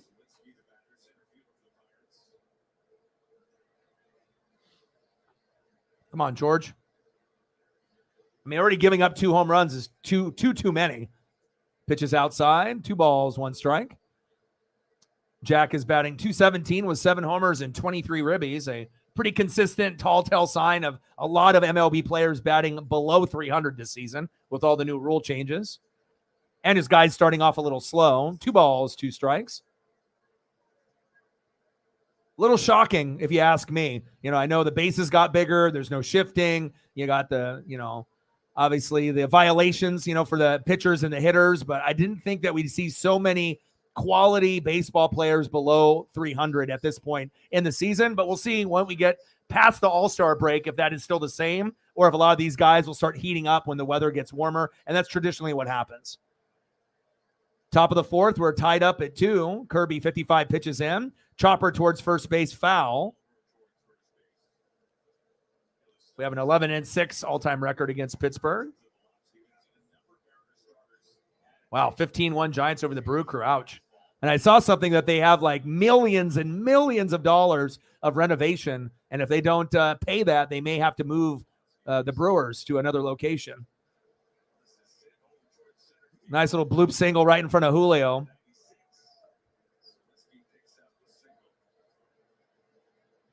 Sawinski with a single. Next up, third baseman, Brian Hayes. Top of the fourth, we're knotted up at 2. We've already seen 3 home runs. McCutchen with a homer, Julio with a homer, Trammell singled to center, Raleigh scored, and then Carlos Santana homered. So 3 home runs. What a good start for, we're already halfway through the game at this point, and it's not boring. I already knew this was going to be a good matchup. So let's see what Hayes can do.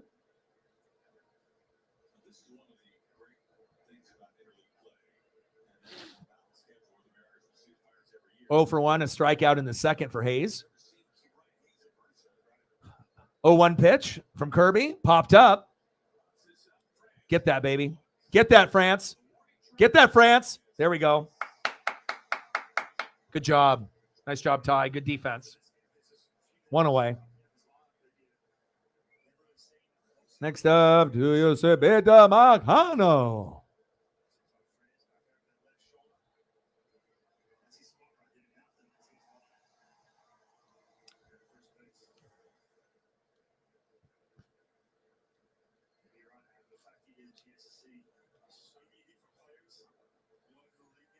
Come on, George. Chopper. Get the double. Get the double. Jesus Christ. Who are you throwing to? Wow. JP Crawford tried to get the double, threw it way over the first baseman's head.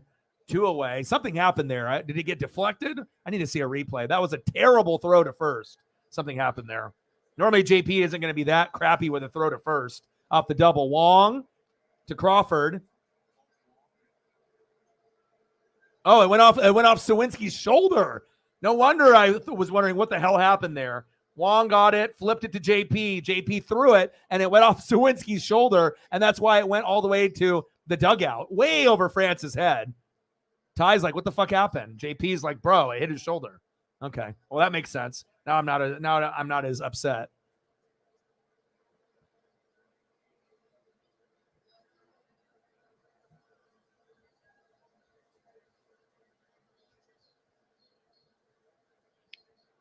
Top of the fourth, 2-2, Mariners and Pirates. Runner at second, 2 away. Scott's out there complaining. Are they talking about interference? Because JP got the flip from Colton Wong, and it went right off his shoulder. I don't think I've ever seen that before.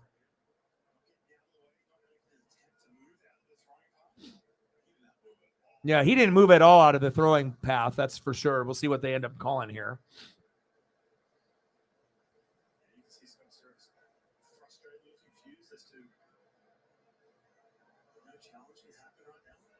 Are they trying to challenge?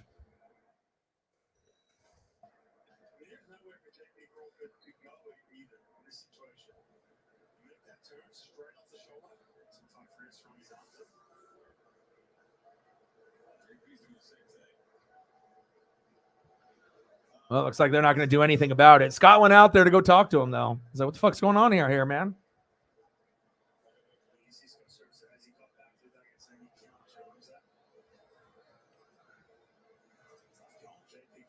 $30. Let's get to a hundo. Let's do it. 70 to go to hit the first goal. All right, come on, George. Let's get focused. Top of the fourth, 2-2, 2 outs. Runner at second.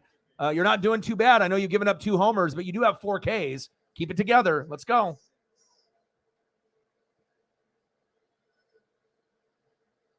Next up for the Pirates, Ji-Hwan Bae, the second baseman.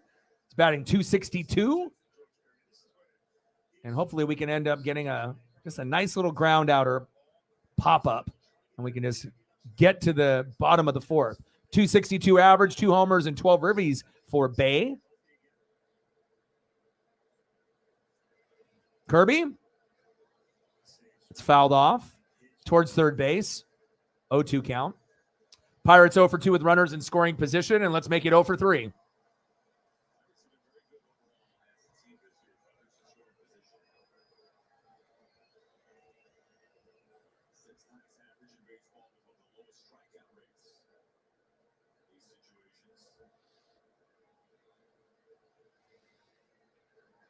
.0-2 pitch to Bae. Come on, Kirby. Popped up. Foul. Still 0-2 count. Come on, George.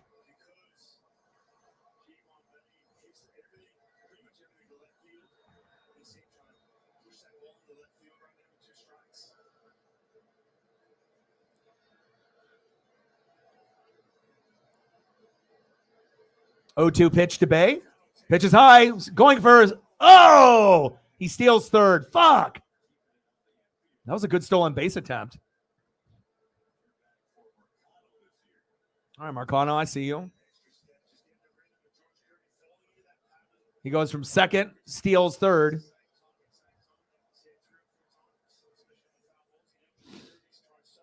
All right, we got a runner at third, top of the fourth. We're knotted up at 2. 2 outs, 1-2 count to Bay. Did he go? He did not go. 2 balls, 2 strikes.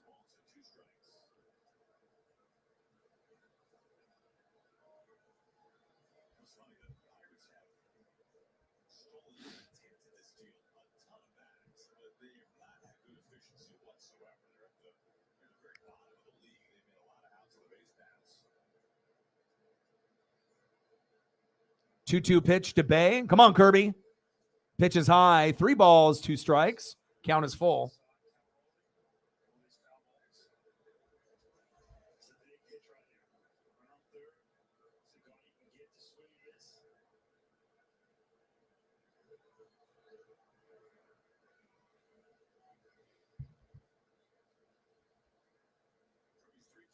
Three-two pitch. Chop foul. Bay's really working the count.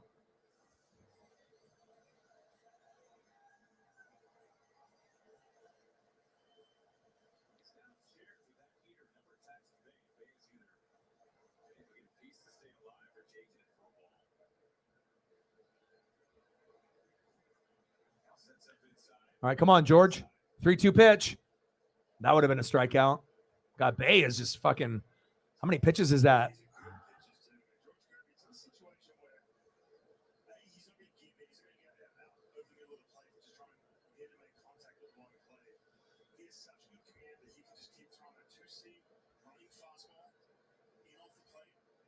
He's on his 8th pitch. Now it's 9th. Fucking A. Come on, baby.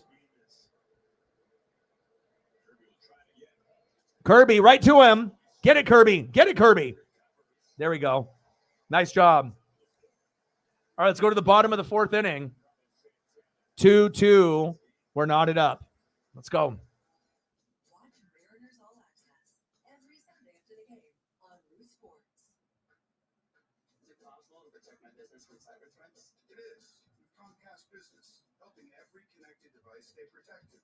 Yours. Bay grounded out to the pitcher. Kirby with the out. Safe, secure, and powered by the next generation 10G network. With Comcast Business, advanced security isn't just cost. Started with fast, quick, and advanced security for $49.99 a month for 12 months. Plus, ask code up to a $750. All right, bottom of the 4th. Due up. Leading off. 0 for 1 with a K. Right fielder and the only all-star as far as a positional hitter for us this season, Jared Kalanick. Batting second in the order in this inning, 0 for 1. Third baseman, Eugenio Suarez. And batting third, big dumper, 1 for 1 with a run, catcher, Cal Raleigh. Let's go, baby. Watch them grapple, move, and pin. When higher than that, don't underestimate the brain. I've got state championships and medals to show, but it's about more than just winning. This is winning. Overcoming odds, their beating can. The road was long. Now opponents begin. Watch. Game-changing sports medicine at Shriners Children's. The most amazing care anywhere. From up the shoot casino pen report, we're talking all things Paul Seymour. His last 3 times out with 1 hit. 8 swings and misses, 5 strikeouts in his last 3 outings. Yeah, he has been good. It's consistent. Ever since you saw him come up with this man right here, Jared Kalanick.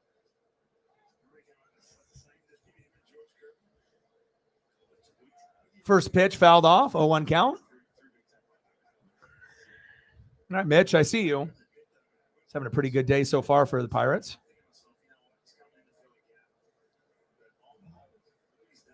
Oh, 1 pitch to Kalanick. Fouled it off his leg. Hopefully he's okay. 0-2 count.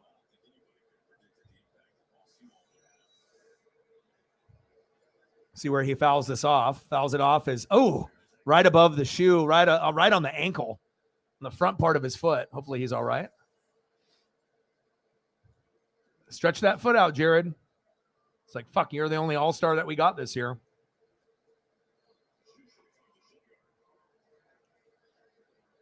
Yeah. 83 back in the day.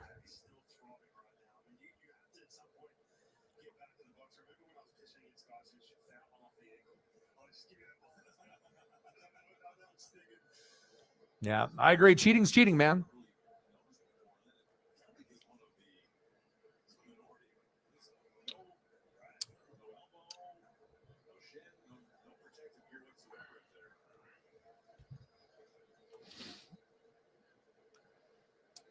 Oh, 2 pitch to Kelenic.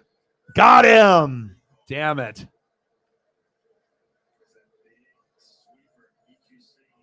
All right, Mitch.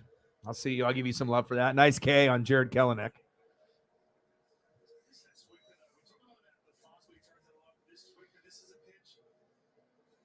Next up, third baseman Eugenio Suarez.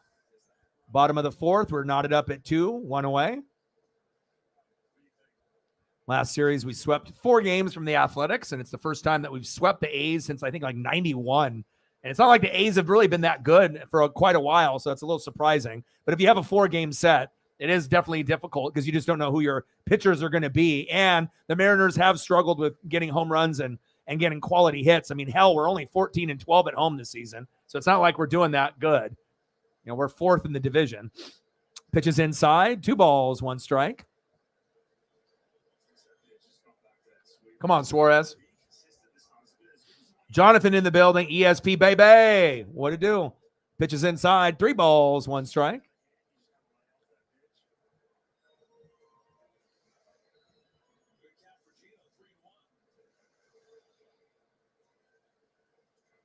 Suarez popped it towards first base. Foul. Count is full. Suarez, 41 hits this season, 31 singles, 5 doubles, no triples, and 5 dingers. Come on, Suarez. Big swing and a miss. Got him. Fuck, man. I mean, can I get some quality hits out of our top 6? France, Rodriguez, Kelenic, Suarez, Raleigh, and Teoscar Hernandez. I mean, shit. These guys are way too good to be batting closer to 200 rather than 300. Next up, catcher, big dumper, Cal Raleigh. Bottom of the fourth, we're knotted up at 2 outs. Keller on the mound, 52 pitches in.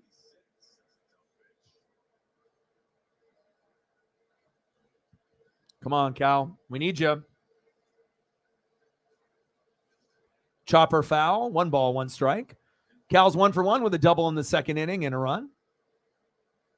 Let's take a quick peek at Keller's stats. What do we got for Ks? 3 hits, 2 earned run, and 5 Ks. So he's got 1 more K than Kirby. So I see you. Let's go, Cal. 233 average, 7 homers, and 24 ribbies. And I think he's the only one out of the 6 that I can kind of give a free pass to because he had a thumb injury. And that's definitely going to affect your catching and your hitting. Popped up. Nothing. I hate leaving guys on. All right, let's go to the top of the 5th.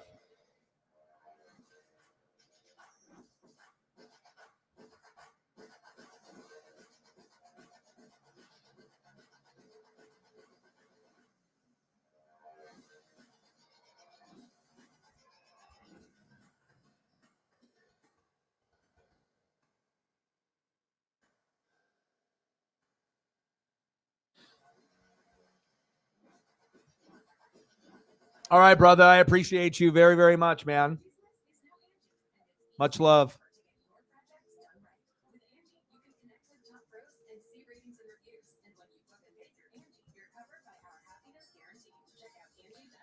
All right, leading off for the Pirates in the top of the 5th inning. 0 for 1. Austin Hedges. Batting second in the order, DHing tonight, 1 for 2 with a run, RBI, and a K with a solo shot in the first inning. Andrew McCutchen, the OG.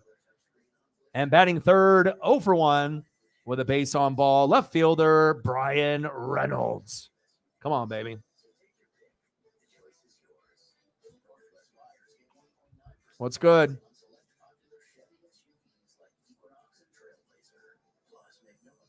for 90 days. See your Northwest Chevy dealer. Remember college? 5-hour energy got you through then. And now, we'll get you through again. Rediscover 5-hour energy. Let me take a look at George. What do we got going here? 4 hits, 2 earned runs, 1 base on ball, and 4 Ks. Yeah. Yeah, she's already been fed.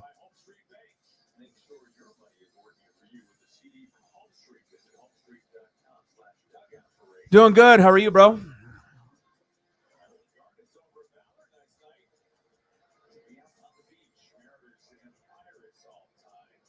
Let's go, baby. Come on, George. This is my feeling before the game. And then after McCutcheon's first home run in the first inning, that was kind of my reaction. But we got this, man. We just got to keep the faith. Got to keep the faith. We got this. Let's go. Top of the 5th. We're still knotted up at 2. Hedges in the box. We should be able to get him out pretty easily.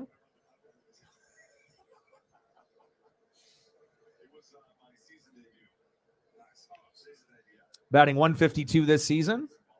Pitches high. 2 balls, 1 strike from Kirby.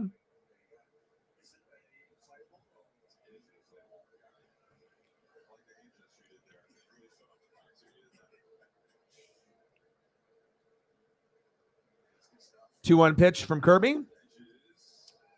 Fouled right down the third baseline. 2 balls, 2 strikes.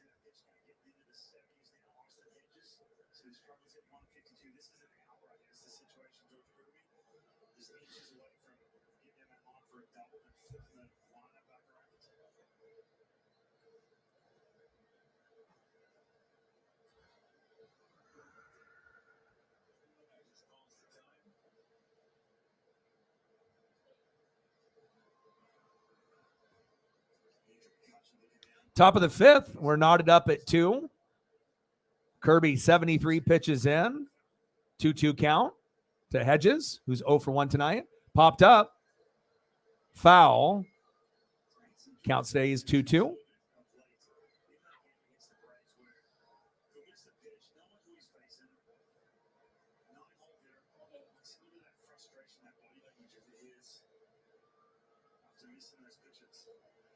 Two pitch.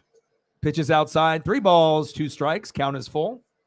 Glad that we're still in this matchup and it's not, 3-0 at this point. Because if we don't get runs within the first 5 innings, I mean, it's a loss like 95% of the time. So at least we ended up getting some action early. 3-2 pitch. Dive. Fuck. Little bloop single there. Nice leadoff hit.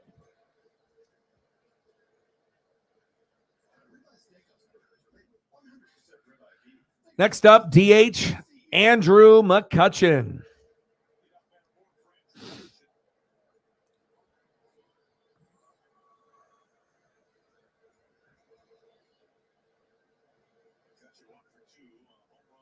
Home run in the first inning for Andrew.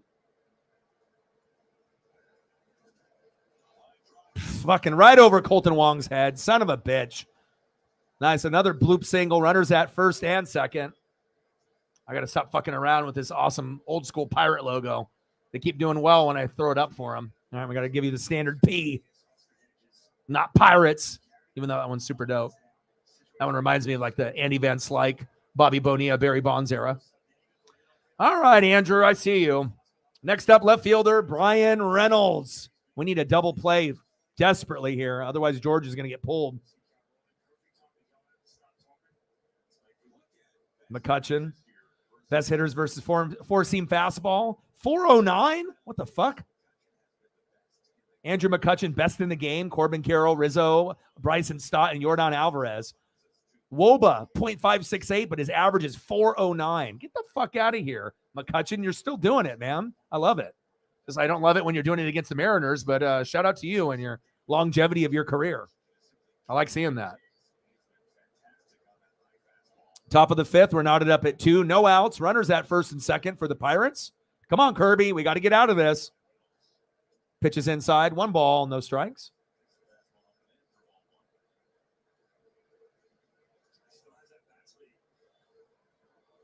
Come on, George.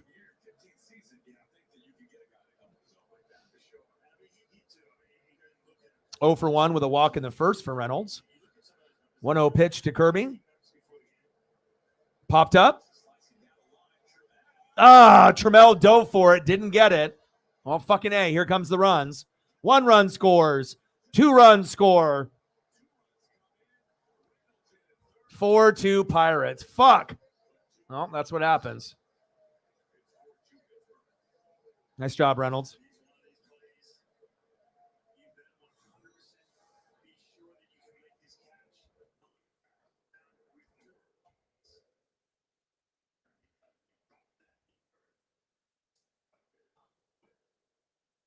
I mean, good effort with, Taylor Trammell to try to dive for that. But you don't do that when there's 2 guys on first and second and there's no outs. You miss it, they're going to score at least 1 or 2 runs, and that's exactly what happened. Now we might lose the game for that bonehead error. I mean, it wasn't an error. It was just good effort. But, like I said, when it's going to be that far away and you got to run that far, and if you're not going to get it, sometimes that baseball IQ is present. Sometimes it's not. And I imagine he went for it because he thought he was going to get it, but that hurt us. Now you got Brian at fucking third with no outs, 4-2. So it's probably going to be at least 5-2 now in this inning, if not more. This is brutal. Story of the Mariners' life in 2023.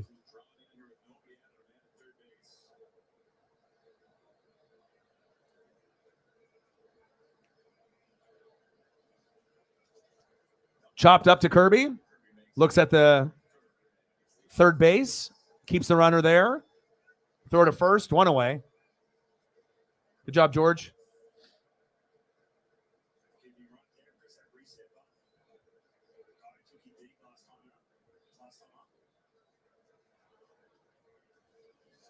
I see you, Joe.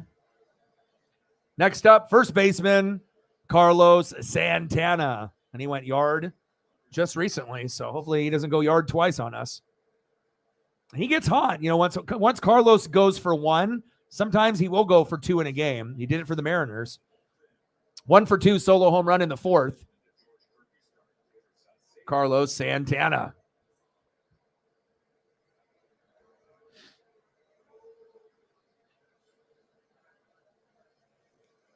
Popped up. Get that, JP. 2 away. Next up, center fielder Jack Sawinski.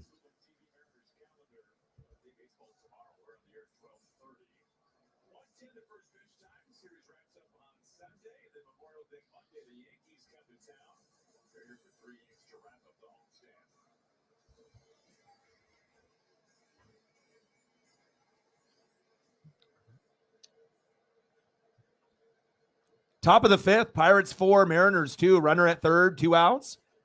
Sawinski in the box, 1 for 2 with a single in the 4th. First pitch, chop foul. 223 average for Jack, 7 homers and 23 ribbies this season for Pittsburgh. Nice to see them on the up and up. Like I said, if you would have told me that the Rays, the Pirates, the Orioles, the Rangers would all be doing really, really well this season, I would have laughed at you. But again, sometimes it's not going to be about the Blue Jays and the Mariners and the Astros and the Yankees. Sometimes you're going to have new teams kind of come up and do well, and that's good for the game. It's not going to be the same teams every single year. Some teams start slow, some teams start fast, but what will they do after the All-Star break? We'll have to fucking wait and find out. Uh-oh. Back. Gone! You got to be shitting me. Jack Sawinski with a 2-run jack. Motherfucker. 6-2 Pirates. Damn it, George. Damn, I knew this was going to be a tough game. And Pittsburgh is pretty good this year. I know they're 25-24, but they're second in the Central. And that's the best that they've been at this point in a long time. And if they didn't go on a little bit of that losing streak, they probably would have 30 wins by now. They went on a little bit of a drought after starting strong, and the Brewers passed them. But 6-2 Pittsburgh, top of the 5th, 2 outs. Now up third baseman, Ke'Bryan Hayes. 3 home runs tonight, ties season high, third time. Well, of course they did it against the Mariners. Pitches outside, but called strike, 1-1 count. George. And that's why George is our fourth. You know, we got guys like Bryce Miller, the new phenom, Castillo as the 1, Gilbert as the 2. I guess you could put Kirby at the 3, you know, and then Bryce at the 4, but maybe Kirby's more of a 4 than a 3. But we got a good starting 4, and then we end up having, Marco Gonzalez, who normally is not good, who's actually decent this year. Pitches high, 2 balls, 2 strikes.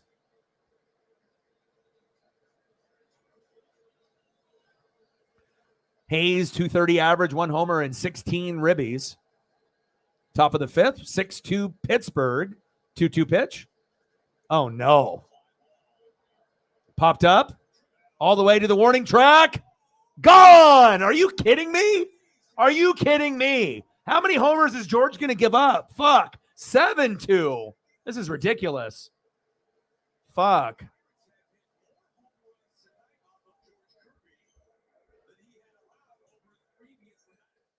Wow.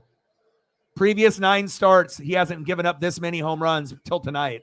This is unfortunate. Fuck. George. Should have pulled him. Damn it. Kirby. He can't believe it. 8 consecutive quality starts, and now he's hitting the showers. Brutal. Now I'm concerned on who they're going to bring in because it's probably going to be worse than George. Well,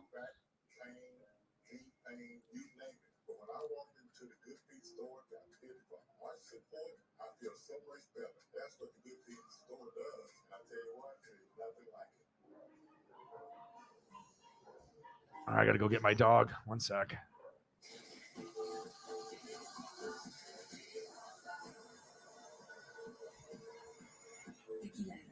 Extraordinary awaits.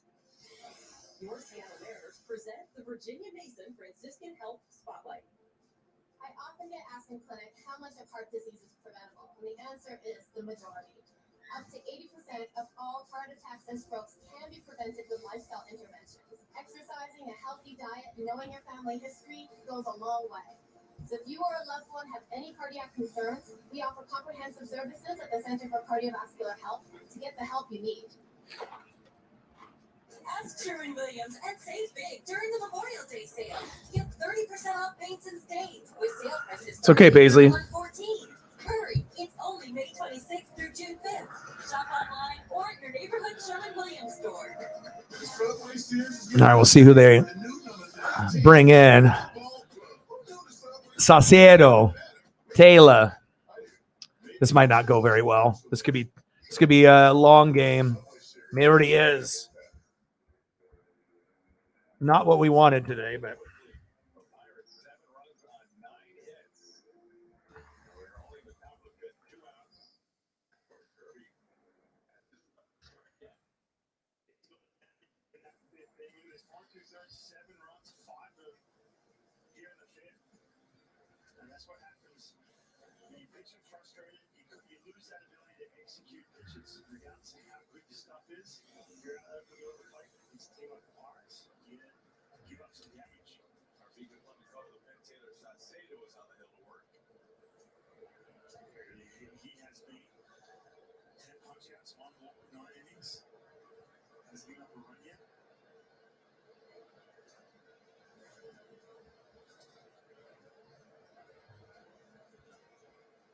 top of the 5th, Pittsburgh 7, Mariners 2. 2 outs. 2-0 pitch to Marcano. Nice pitch.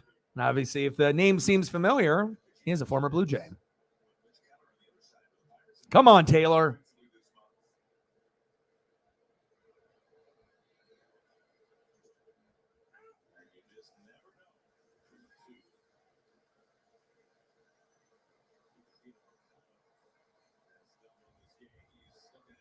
Fuck out of here.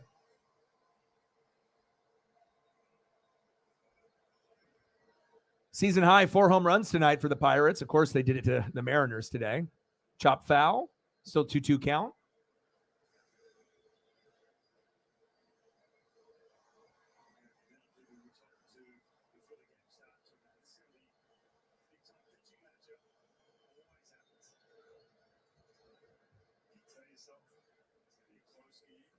Big swing and a miss. Got him. Nice job. Well, at least we got the fucking strikeout, but the damage was done. George. Brutal.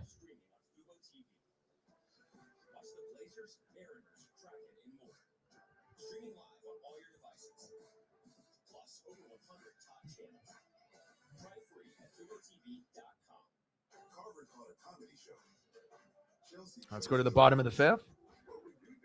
And hopefully we can get a little bit of a rally going here so we don't get completely embarrassed.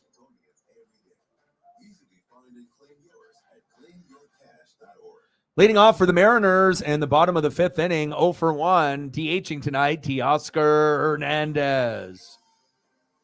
Batting second, 1 for 1 with an RBI, Taylor Trammell. And batting third, 0 for 1 with a K, Colton Wong. This could be a very quick inning. Hopefully we end up getting something going here.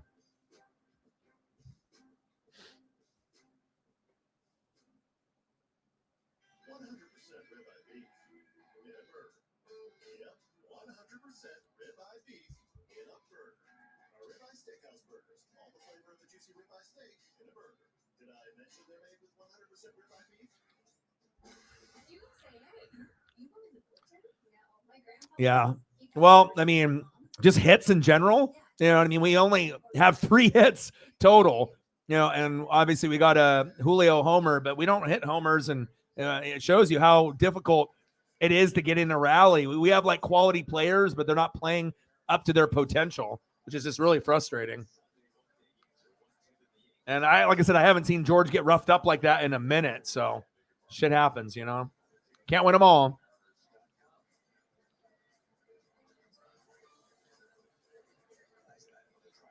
All right, come on, Teoscar. Let's go. Bottom of the 5th, 7-2. Pirates.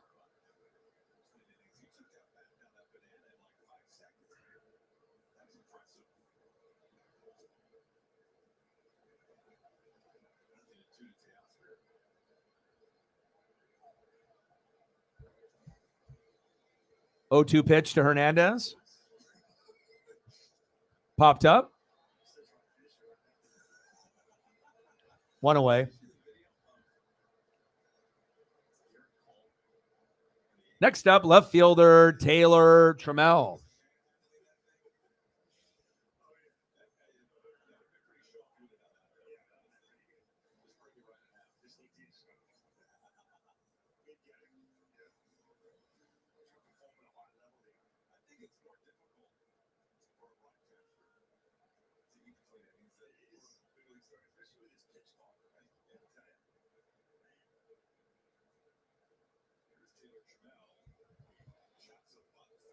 Bunt attempt goes foul. 0-2 count. Trammell batting 167, 3 homers, 11 ribbies, but limited at bats, so can't get too mad at him. 1 for 1 with an RBI today. Come on, Taylor. Strike looking with a curve on that first pitch and a sweeper bunted foul. 0-2 pitch outside. 1 ball, 2 strikes.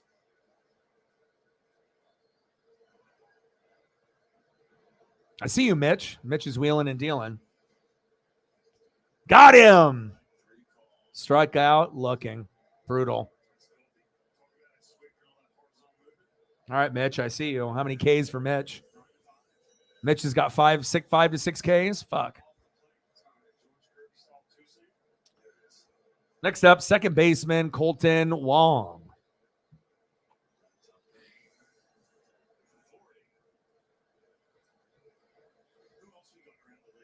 $30. Let's get to a hundo. Hopefully we get some more people coming through, and hopefully we get some goats to show up.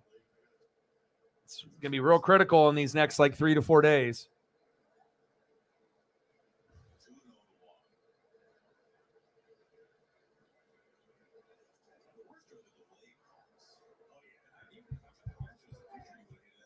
Chopped foul. 2 balls, 1 strike.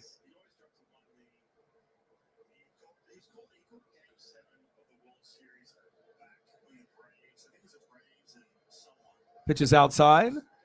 3 balls, 1 strike.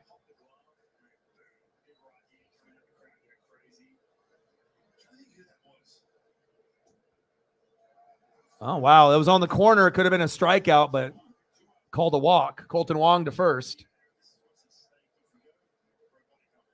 Next up, shortstop, J.P. Crawford.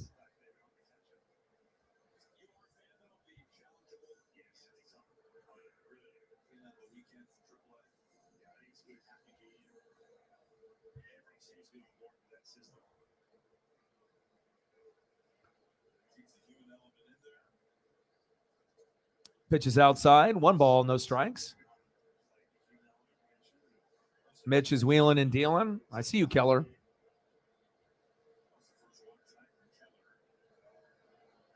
Oh for 2 for JP.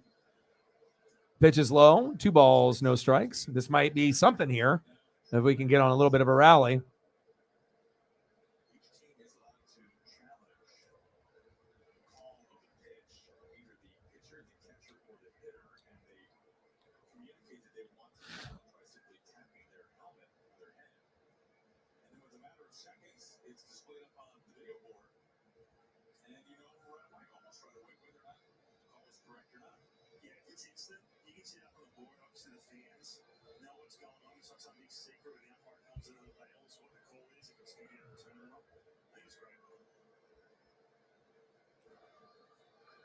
Oh for 2 with a fly out and a line out for Crawford. 2-0 pitch. There we go. Nice little bloop single. We got runners at first and second. Wong at second. JP Crawford at first. There we go. Both with 2 outs. I love that. And now we got first baseman Ty France. He had 2 homers yesterday. If he can get a homer here and we can get it to 7-5, we'll actually have a shot to, kind of get back into the game. Or even if it's just a nice RBI, just to get something positive to kind of, stop the bleeding. Bottom of the 5th, 7-2 Pirates. Runners at first and second, 2 away. First pitch is high for France. 1-0 count. Let's go, Ty.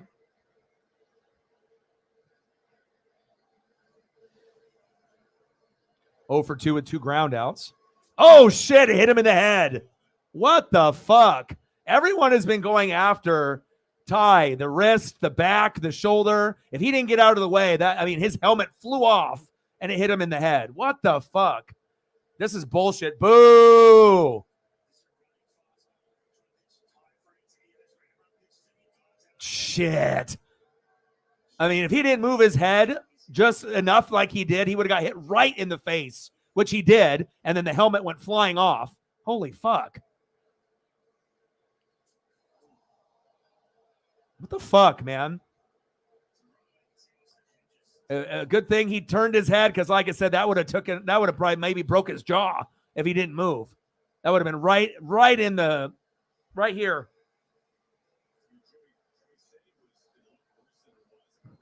Now we got bases loaded for Julio Rodriguez. Let's go. Come on, baby.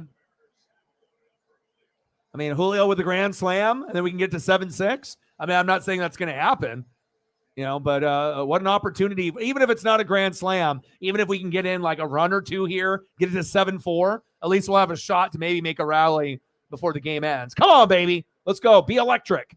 We need you. Come on, J-Rod.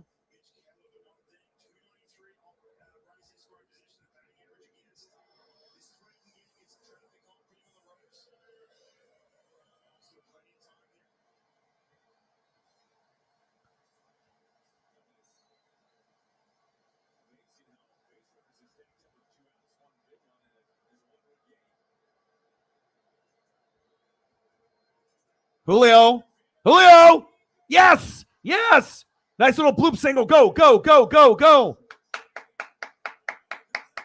7-4. Yeah. Julio. Let's go. Good shit. There we go. Julio. We needed you at some point. You got to have your stars step up. There we go. 7-4 Pirates with runners at first and third. Everything with 2 outs. I love it. Julio. That pitch was high, too. Nice job, J-Rod. My boy. That's what I'm talking about, baby. Ball in. Next up, Jared Kelenic. Could we actually tie this up? That'd be something.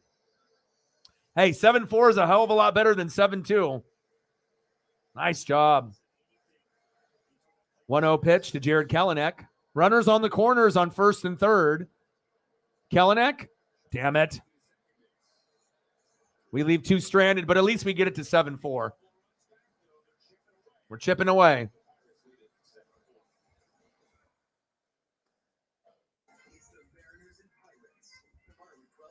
All right, top of the 6th now, 7-4. I'll take that. I mean, 7-2 is terrible, but 7-4, at least you feel like you're doing something.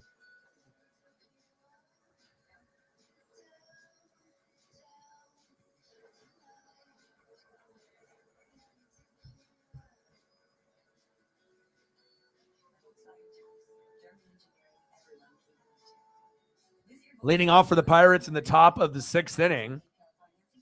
0 for 2 with a K. Second baseman, Ji Hwan Bae. Batting second in the order, 1 for 2 with a run. Catcher, Austin Hedges.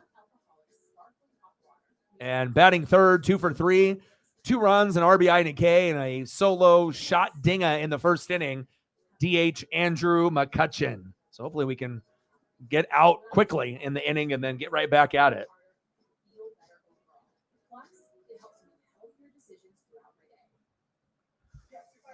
Jameson in the building. How are you? Mark and Sam both have home insurance. Mark got home insurance with a hippo that comes with a smart home sensor. When it notified him that there's a leaking pipe, he was able to fix it immediately and took his son to play with buckets in the sandbox. Sam has old home insurance, so he's collecting buckets of water. Because you don't have home insurance through Hippo. Visit hippo.com and upgrade your home insurance.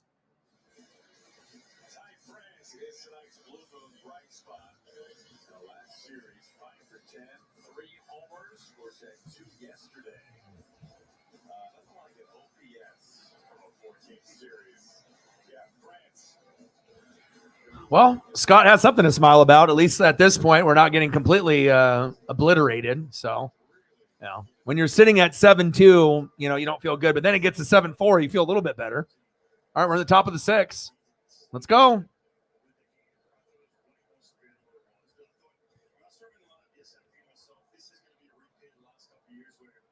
0-1 pitch to Bay.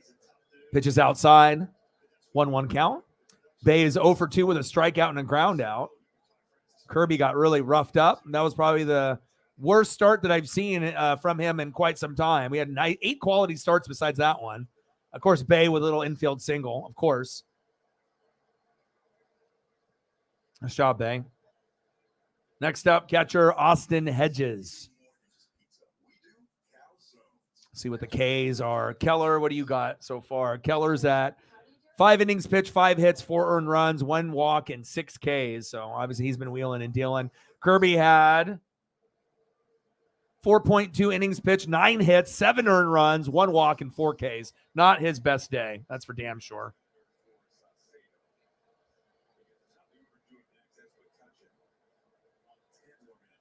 All right, we got to get Hedges out.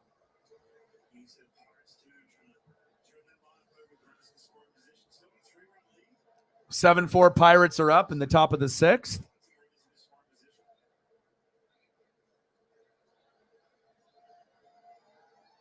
Hedges batting 163 this season. No homers, 7 ribbies. So we got to be able to get him out.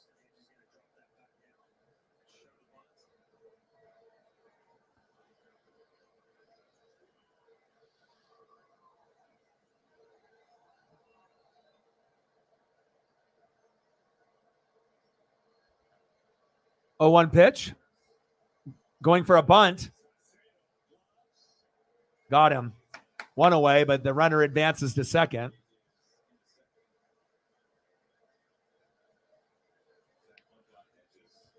Next up, DHing tonight, Andrew McCutchen.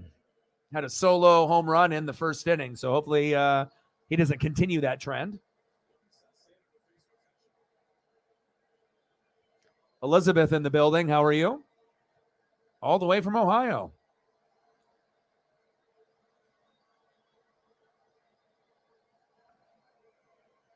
Top of the 6, Pittsburgh 7, Seattle 4. Batting leadoff, DHing tonight, Andrew McCutchen, still an OG, and he can still get it done. Solo home run, a single, 2 runs. 2 for 3 today. Nice pitch. And I don't really know what we're going to end up getting from Saucedo, but, I mean, anything is better than what we were getting from George Kirby, at least for tonight. Sorry, George, you'll have to rebound in your next start. Come on, baby. McCutchen takes a ball. 1 ball, 1 strike.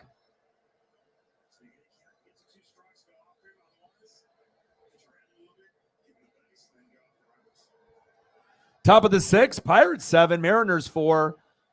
Runner at second with 1 away. 1-1 pitch. Pitch is low and inside. 2 balls and 1 strike.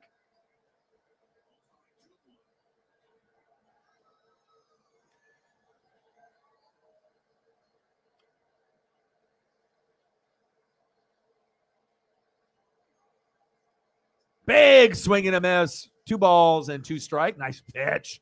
Let's go.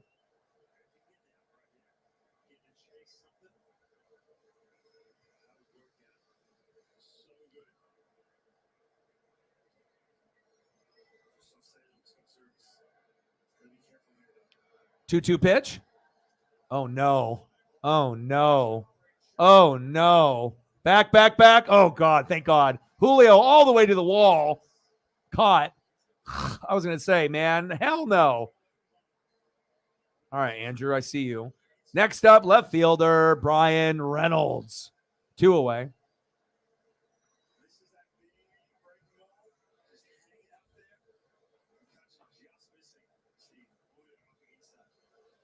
Oh, absolutely. I live in Oregon, so I usually try to go up to Seattle and watch games as much as I can. But, yeah, weather is beautiful today here in the Pacific Northwest. Pitch is low. 1 ball, no strikes. 7-4 Pirates with the top of the 6. Batting second in the order, Brian Reynolds. Runner at third, 2 away. 1 for 2 for Brian. Triple walk, 2 RBIs and a run. Pitch is outside, 2 balls and no strikes.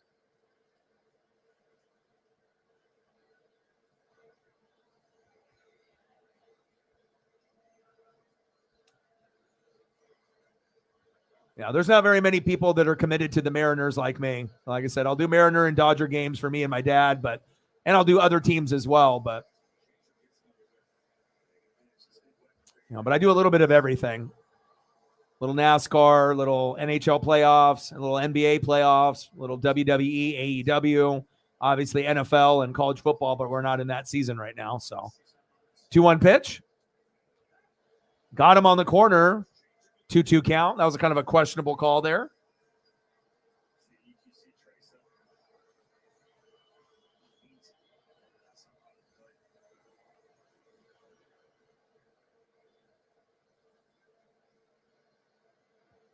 Two pitch. Right over JP's head. Fuck. There goes another run. 8-4 Pirates. I got to stop giving them so much love with the throwback logo. Got to give them the standard P. They keep doing too well. Fuck.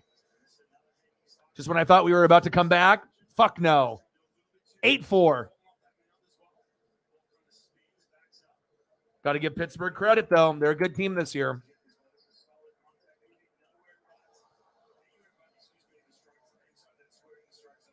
Next up, right fielder, Connor Joe. Top of the 6, 8-4 Pittsburgh with a runner at first with 2 outs. Come on, Mariners. Are we having another pitching change? Fuck, another pitching change. Yeah, I mean, we can pretty much call this one an L, but, we might be able to come back at a little bit more. We're not going to win, but maybe we can at least chip away a little bit as we go into tomorrow's game. Scott. You left Kirby in there too long, bud.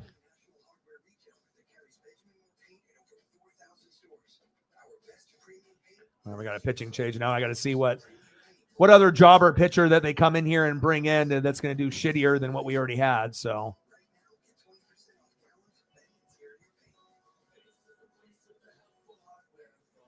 who are they going to bring in?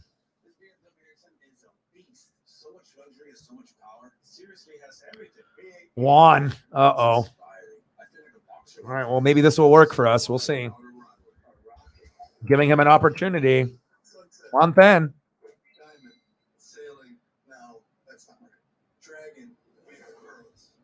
This is our prospect guy.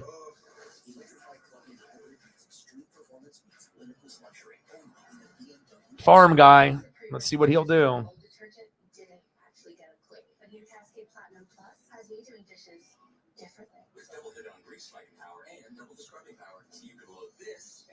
All right, Juan. This is your opportunity, bud.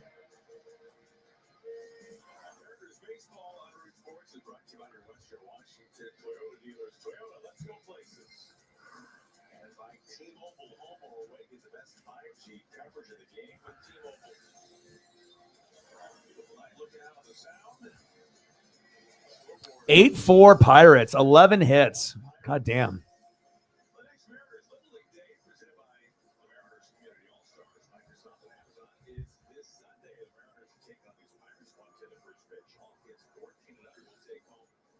Thank you so much. You know how much it means. $5 holla. Thank you so much.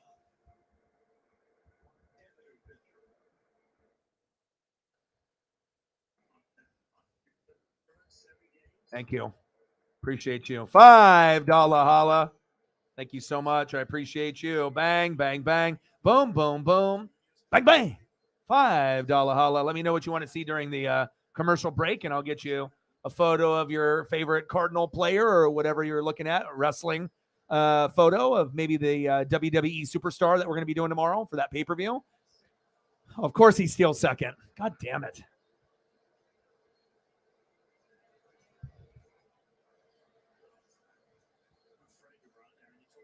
$35. Let's get to a hundo. 65 to go. 110.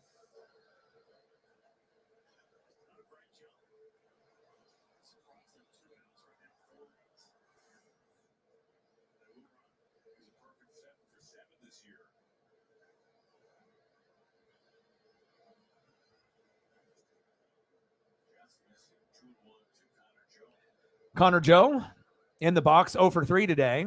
2-1 count. Pittsburgh 8, Mariners 4, top of the 6th with a runner at second with 2 outs. 2-1 pitch to Connor Joe from 110. Chopper right over his head. There we go. Let's go to the bottom of the 6th inning.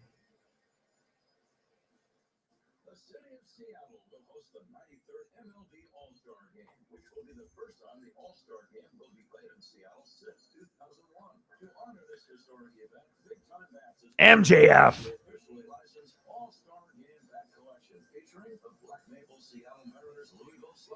Extreme All-Star Game bat and a rare limited edition of 100 chrome bats. Go to BigTimeBats.com and see the All-Star Bat Collection and other Mariners bats now. I have moderate to severe Crohn's disease. Now this guy is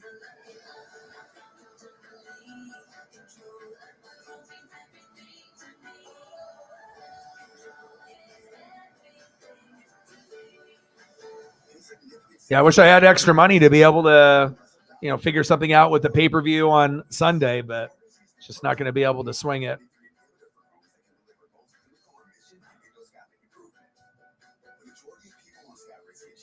But I think, I don't know. I mean, obviously the WWE pay-per-view on paper looks better, but you already know some of those AEW matches are going to be off the chain.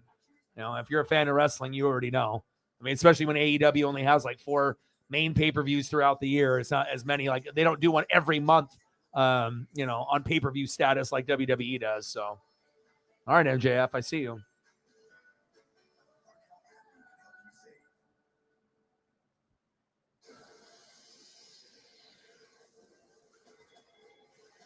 I got one more for you. Nothing scary about Energizer Ultimate Lithium, the #1 longest lasting AA battery. All right, MJF, the best talker in the game, period. I see you.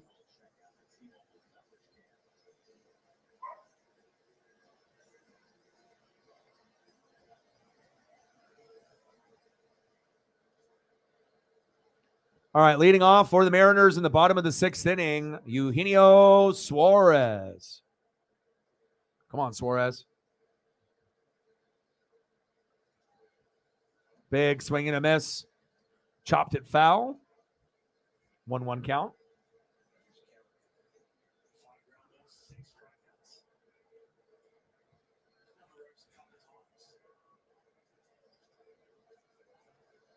Chopped to third.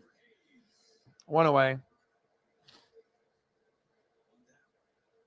Yeah, I actually watched a little bit of your game that was on MLB Network prior. I was prepping, for this, and I was watching a little bit of that Phillies Braves matchup. You just fell a little short, 6-4. You guys still are, fantastic. Yes, Keller is still in.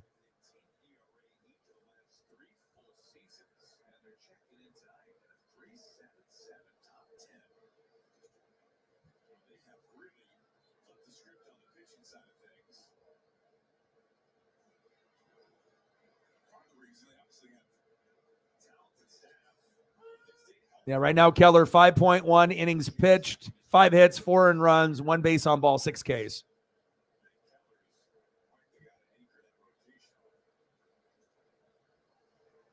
Chopped foul. All right, come on, Cal.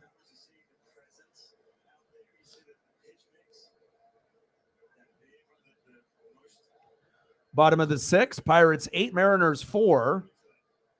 Nobody on, 1 away. Cal Raleigh 1 for 2 with a double in the 2nd and a run. 1-2 pitch to the big dumper. Oh, connected. Popped up. And it drops. Yes. There we go. There we go. Cal with a sliding double. We needed that. There we go. Nice job, Cal. There we go. Next up, DHing tonight, Teoscar Hernandez.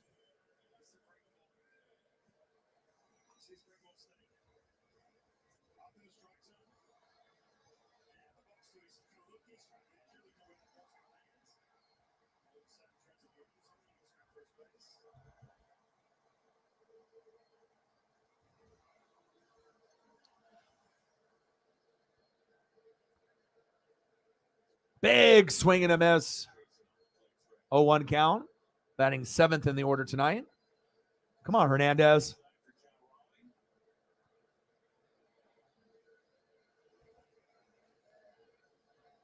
Oh for 2 with a ground out and a fly out for Teoscar. Pop foul. 235 average, 9 homers, and 25 ribbies. Man, we need these batting averages to get better, man.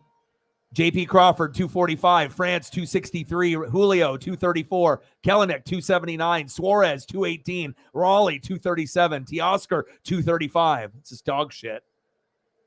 Taylor Trammell, 162. Colton Wong, 168. My God. Come on, baby. Come on, Teoscar.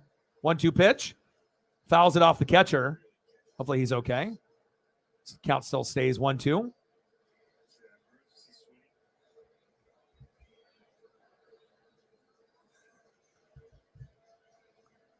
And we'll be doing a WWE Saudi Arabia pay-per-view at 10 a.m. So it'll be early. I'm not going to be staying up too late. Obviously, I have to get prepped for that. And then after that is over, probably around 1:30, 2 o'clock, whenever it ends, we'll have a couple-hour break. And then we'll end up doing the Vegas Golden Knights and Dallas Stars Game 5. And that'll be at 5 p.m. So we'll be doing 2 streams tomorrow. It'll be a long day. And Sunday, we'll probably end up doing the Coca-Cola 600 for NASCAR. So that way we're doing a little bit of everything. 8-4 Pirates. I mean, unless something else comes up better on Sunday than NASCAR. But, I mean, I do enjoy watching it. I don't know what the turnout's going to be during the holiday weekend and all, but I don't think everybody's going out of town. Not everyone's got money to go blow. So, not everyone's going to be going camping or out of town. Taylor Trammell pitches low. 1 ball, 1 strike. Come on, Taylor.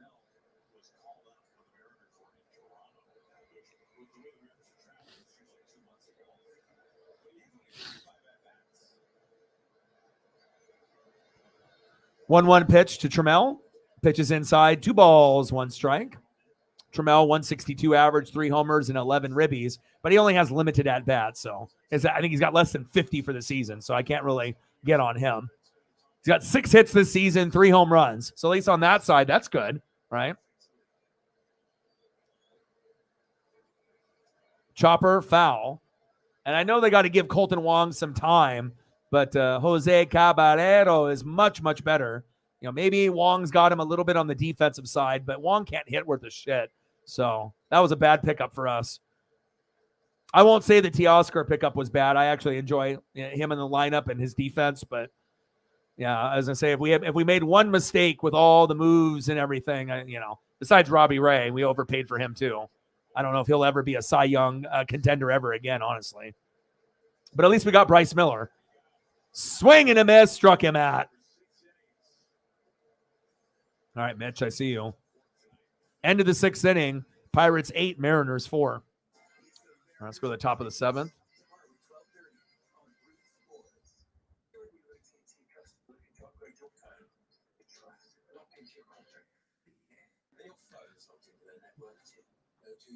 Keller's been dealing 5.2 innings pitched, 6 hits, 4 earned runs, 1 walk, 8 Ks. That's what I was hoping that we were going to get out of Kirby, but no such luck. Shout out to Mitch.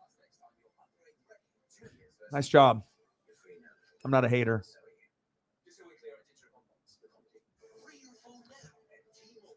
All right, we're going to the top of the 7th inning.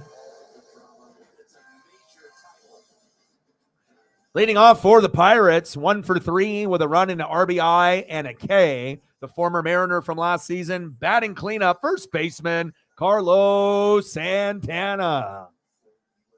Batting second in the order, 2 for 3 with a run and 2 RBIs, center fielder Jack Sawinski.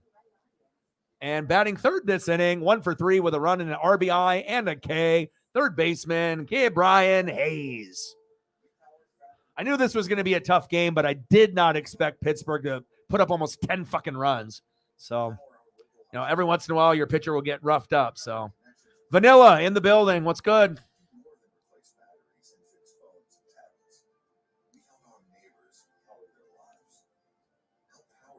Oh, it's fantastic, man. The weather out here, out in the Pacific Northwest. I was reading an article too. They were talking about just like our outdoor parks, like not just, for humans, but for dog parks and just nature, that we have one of the, best locations, which would be understandable. Oregon and Washington are very beautiful, lots of trees, a lot of lakes, rivers. Obviously we got the Pacific Ocean a couple hours away, depending on if you live on the coast. I live about a couple hours away, but it's not far enough where it's like, oh, I can't ever go. It's about 2 hours away in any direction, and you're able to go do something. You want to go snowboarding and skiing, 2 hours this way. You want to go to the ocean, 2 hours that way. You want to go camping, 2 hours this way. And then we got plenty of parks, and hell, I got a river where I can go take my dog, with walking distance from my house, which is pretty nice. Oh, almost hit Santana in the face. Be careful there. Carlos batting .237. 3 home runs and 24 ribbies this season for Pittsburgh.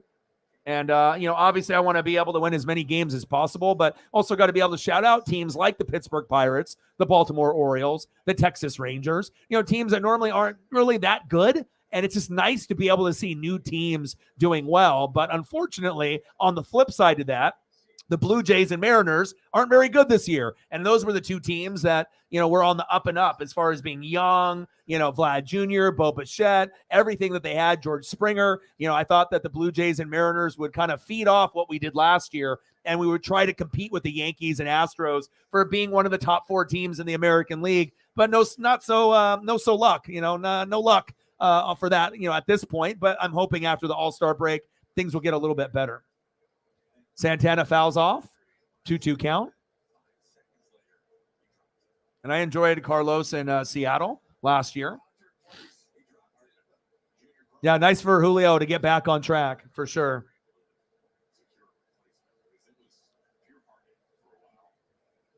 Oh, popped up? Oh, yeah. I've been doing this for 11 years. So this is my 7th year on YouTube. And I started doing baseball, part-time, maybe last season on the channel. And then, not everyone can call a baseball game. I mean, you can do football, is a little bit easier. Obviously for basketball and hockey, you're more really watching it. NASCAR as well. It's more like watch parties. But I feel, baseball is very difficult. You have to really know a lot. You have to know name pronunciation. You have to know the players. You have to put in a lot of work. But, like I said, for me, it comes kind of natural. But again, I've been, grinding on this channel for 11 years, and this is my 7th year on YouTube. So, and I used to do, sales and whatnot, like phone sales, customer service phone sales for, about 10 years. So I'm very comfortable on the microphone like I was on the phones. Anyone can be a salesman face to face, but if you can do it over the phone, it really shows how good you are. Back. Gone. Pirates with another dinger. My goodness. Jack Sawinski. 9-4 Pirates. My goodness.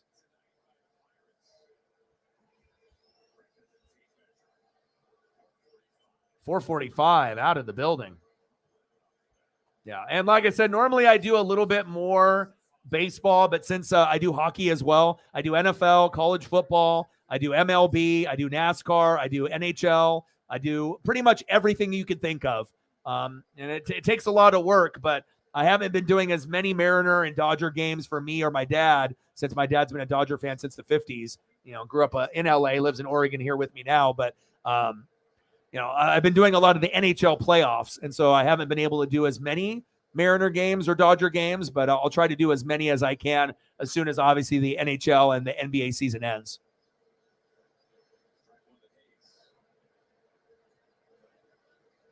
Key Brian Hayes is up now. 9-4 Pittsburgh. Fuck. Hayes, dribbler. There we go. 2 away. Marcano is up next.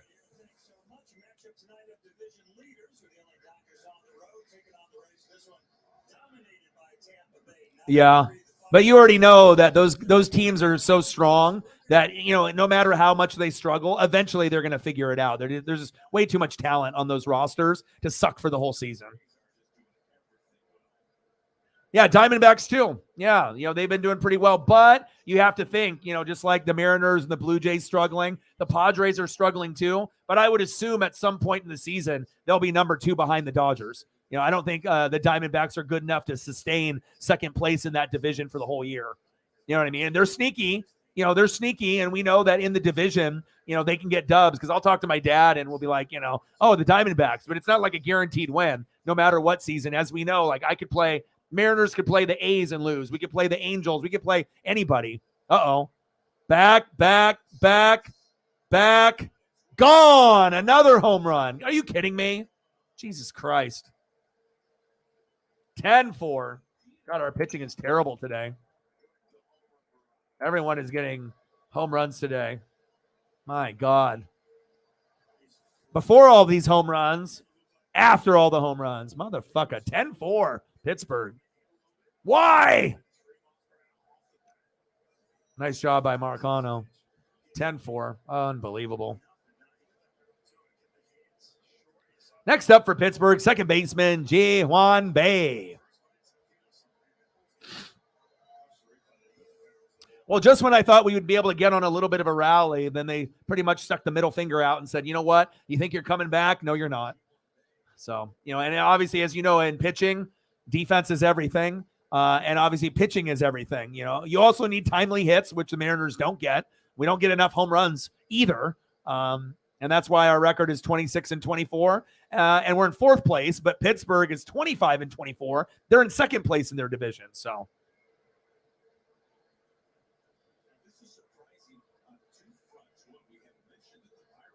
Top of the 7th, Pirates 10, Mariners 4. 2 outs. And of course they get another single. This pitcher stinks. How many pitchers are we on now? Jesus. We're on our 3rd pitcher, and Every pitcher we have in is getting worse and worse and worse.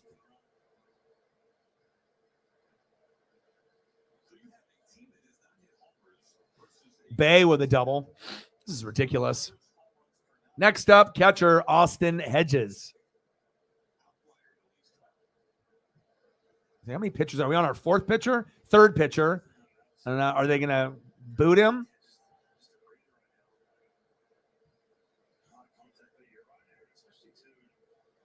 Fucking Juan. Golly.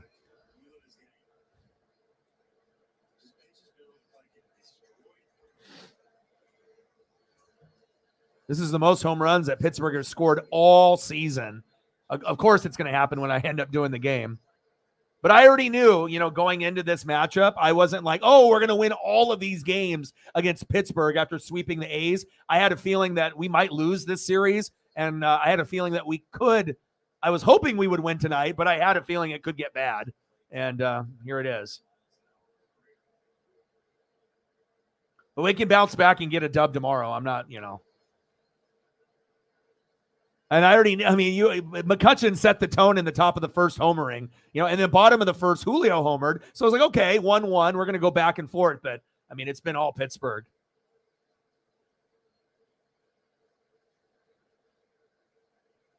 Big swing and a miss, 0-2 count. McCutchen homered in the first, right? Santana homered in the fourth, right? Sawinski homered in the fifth. Hayes homered in the fifth. Sawinski homered in right center in the seventh. Got 2 homers. And then Marcano homered in the 7th. This is ridiculous. Chopper towards third. Get him, Gino. There we go. Well, the damage is done as we're going to the bottom of the 7th. Now we're down by 6 fucking runs.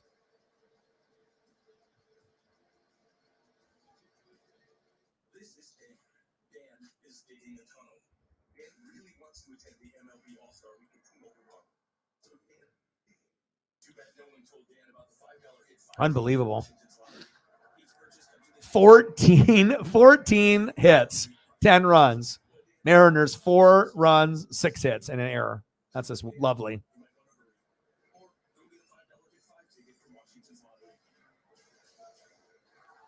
Before the game started, I thought it could be okay. And then apparently after the first inning, then that's how the day was going to go. Not a thumbs up day for your boy. No Joe Dirt today. But maybe tomorrow we can be champs and we can get a little payback. Give the Pirates the big boot tomorrow. But you got to give them credit, man. They're playing good, and it just sucks when they're doing it against us. Keep winning, but just don't do it against us.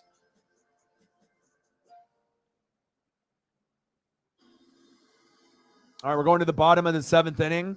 Leading off for the Mariners in the bottom of the 7th, 0 for 1 with a run, base on ball, and a K. Colton Wong. Batting second in the order in this inning, 1 for 3 with a run, J.P. Crawford. And batting third this inning, 0 for 2, first baseman, Ty France. Yeah, it's rough, man.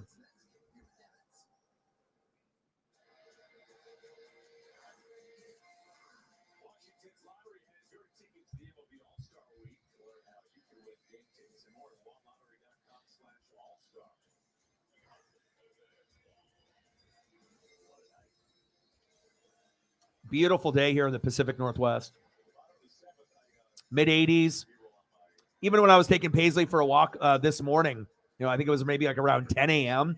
It was hot. Like she was like, we had to randomly stop in like a few, just random people's yards, and she just wanted to lay down and get a little bit of shade under a tree. And I get it, I don't want her to overheat and whatnot. So we usually try to go early in the morning or late at night. But as we're getting closer to summer, I'm going to have to really make sure we don't go when it starts warming up for her.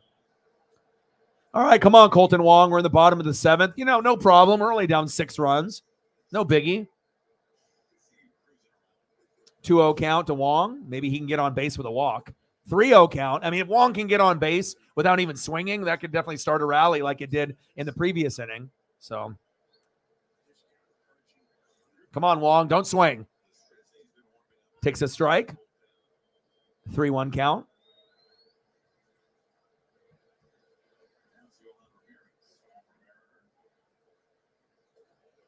There it is. There's the walk that I wanted.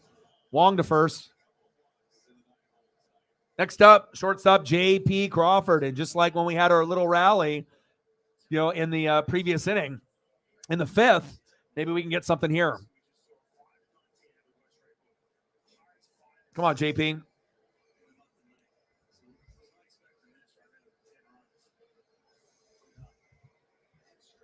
Come on, JP. Oh, JP.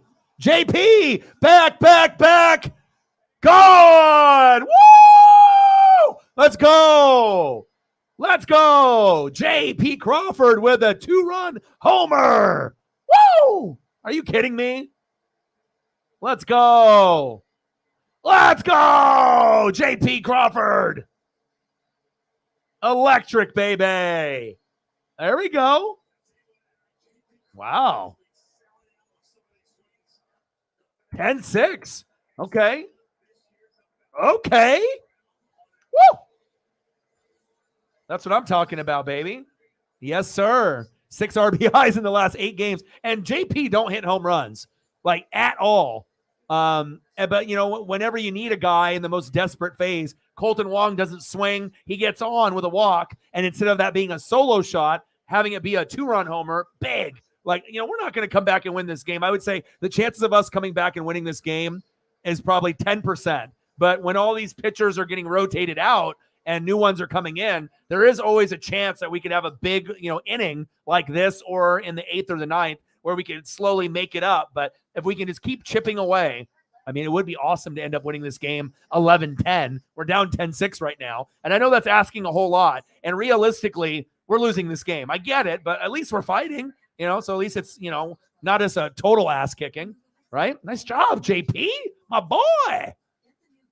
Next up, first baseman, Ty France. And this is a good part of the lineup because if JP homered and we can keep the rally going, the next guys up are Ty France, Julio Rodriguez, Jared Kelenic, Eugenio Suarez, Big Dumper Cal Raleigh, and Teoscar Hernandez. So this is the chunk of the lineup that is exactly where you want to be at this point in the game. So let's go, Hams. Woo!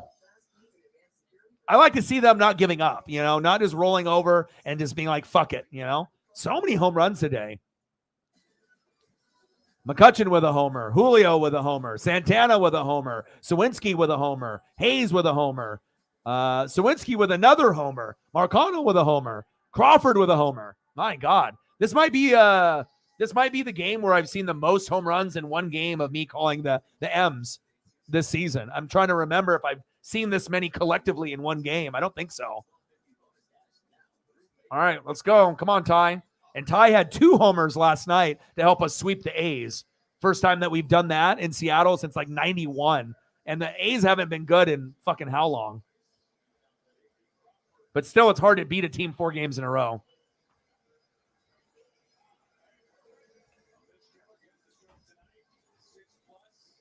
Here we go, baby. All right, Mitch Keller finally leaving. But he played pretty well with all things considered. I'll even throw up your throwback logo, my guy. You didn't do too bad. 6 innings pitched, 7 hits, 6 earned runs, 2 base on balls, 8 Ks. But a lot of that just recently happened. But prior to giving up all those extra runs there, I mean, his night was pretty good. All right, enough of the throwback logo. I don't want to give you too much love. All right, he's out of the game now. Johan. Little dribbler. 1 away. Come on, Ty. Ty France with a little grounder to Marcano. 1 away. Come on, Ty. Next up, center fielder Julio Rodriguez. Let's go, J-Rod. Be electric, baby. This is a good game for you. Let's go. My boy. France grounded out to the shortstop. And maybe we can get something going here with Julio. Come on, baby. Let's go, J-Rod. Takes a first pitch strike.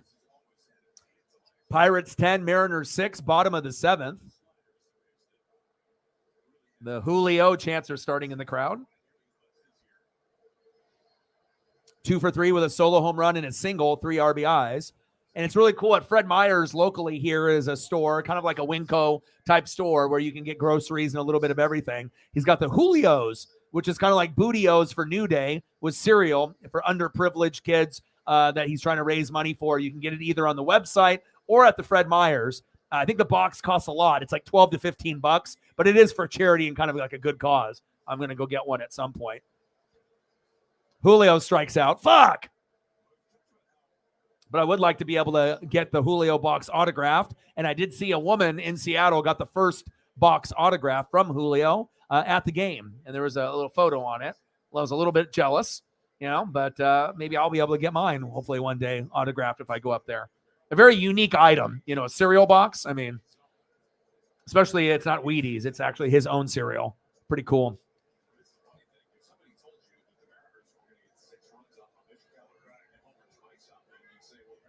All right, 10-6, Pirates, bottom of the 7th, 2 away. Kelenic, not a really good game so far today, but he can make up for it. He's 0 for 3, ground out in the 5th. Let's make it 1 for 4. Come on. Let's go, Jared. He's really the only positional player all-star for us this year, and the only guy really close to batting 300 for us as well.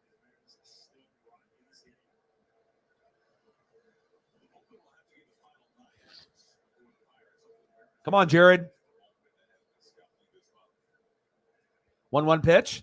Pitch is inside. 2 balls, 1 strike.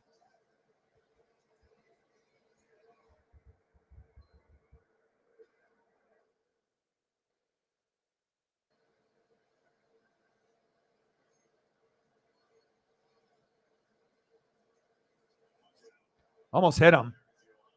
Jesus.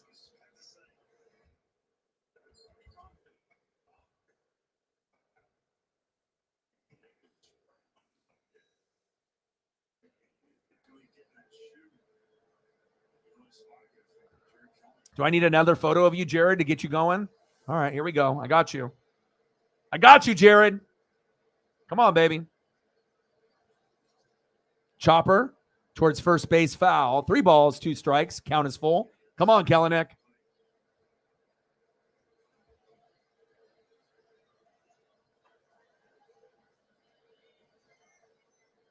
Little All-Star game patch, a little foreshadowing for his All-Star game appearance that he should get. Struck him at. Damn it.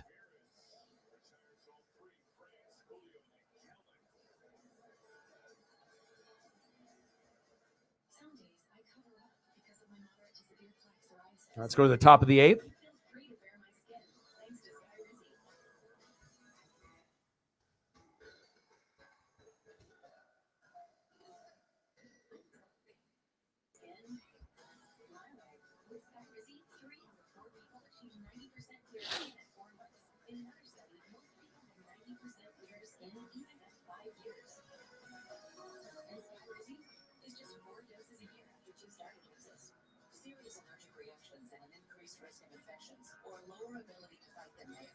Tell your doctor if you have an infection or symptoms, have a vaccine, or plan to.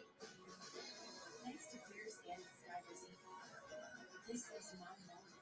There's nothing on my skin, and that means everything.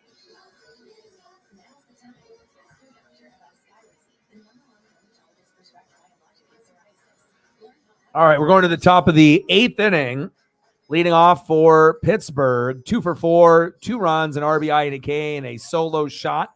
In the first inning, DHing tonight, Andrew McCutchen. Batting second in the order in the top of the 8th. 2 for 3 with a run, 3 RBIs, and a base on ball. Left fielder, Brian Reynolds. And batting third in the inning, right fielder, 0 for 4. Let's make it 0 for 5, Connor Joe.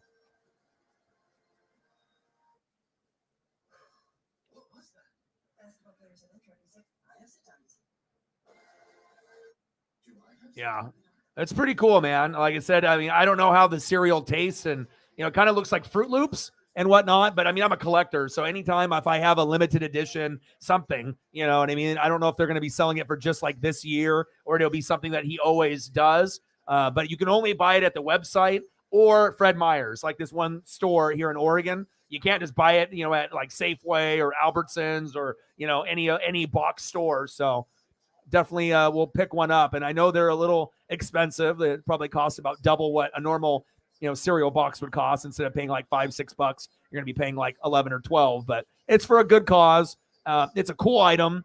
And and then maybe I can bring it to a game and get it autographed.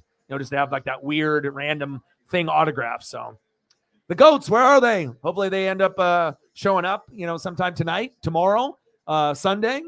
And then obviously we'll be grinding it out every day. 2 streams tomorrow, 1 on Sunday and 1 on Monday. Popped up, 1 away. McCutcheon flies out. I'll take that. 1 out in the top of the 8th. Next up, left fielder Brian Reynolds. And I'm actually excited to do this matchup. I haven't watched any Pirates games all year because they haven't played the Mariners, and I haven't done any Dodger Pirate games. I don't know if they've played each other yet. So anytime it's someone new, and if they're actually doing good for once, and in like the last 10 or 20 years, I was very excited. Obviously we've been doing a lot of the NHL playoffs, a little bit of the NBA, and it's just nice to be able to sprinkle in a little bit of everything. Little baseball, a little playoff hockey, a little playoff NBA, and obviously a little bit of NASCAR too. Check swing went foul. Now Flexen is in. Flexen typically is a liability, but we'll see what happens. Come on, Flexen.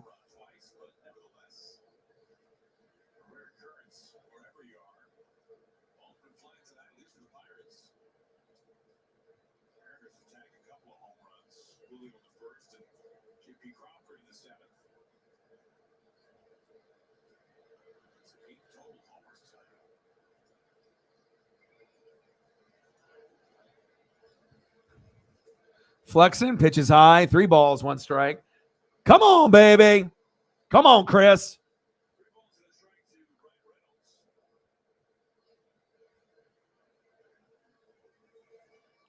Two for 3 tonight, Brian Reynolds. Oh, no. Oh, no. Back, gone. Jesus. Almost a double-decker. This is ridiculous. What the hell am I watching? Unbelievable.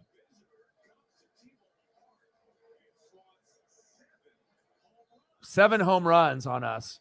Unbelievable. First time in years that we've given up this many home runs in a game in Seattle.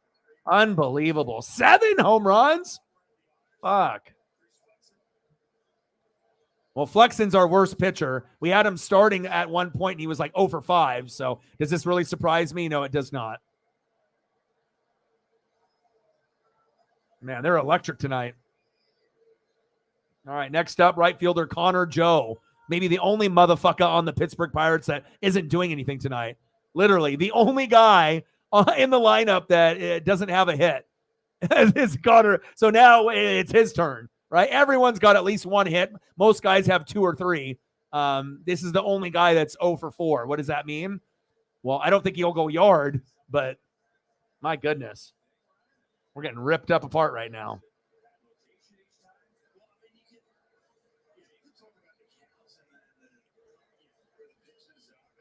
(11-6) Pittsburgh.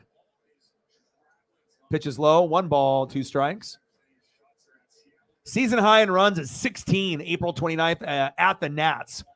So, I mean, they have been able to get some, but they haven't hit this many home runs in a game all season. Just unfortunate it had to be against us. Popped up. Well, at least Connor Joe will go 0 for 5.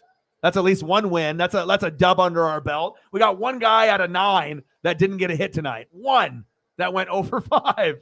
Fuck. Little dubs. You got to find the little dubs in life. All right, next up, the former Mariner, first baseman, Carlos Santana. 1 for 4, and he went yard. Everyone's gone fucking yard on this team. 7 homers for Pittsburgh. Motherfucker. Pitches high, 1 ball, no strikes. So I got too many of these photos that after they actually went and hit a home run, then I got the photo up there. As soon as he hit the homer, they took the photo. Well, I guess that's a little foreshadowing then, huh? 1 for 4 with a solo home run in the 4th inning, Carlos Santana. 1-0 pitch. Oh, golly. Golly. Oh, Kalanick with a diving catch to end the inning. There we go. Nice job, Jared. Fuck. Great defense there by Jared Kalanick with a diving catch in the outfield. Let's go to the bottom of the 8th.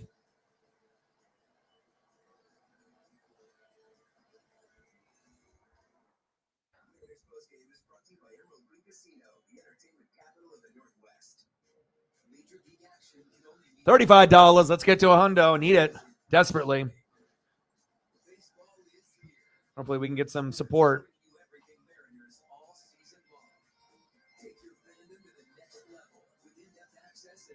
Next up for the Mariners in the bottom of the 8th inning, 0 for 3 with a K, Eugenio Suarez.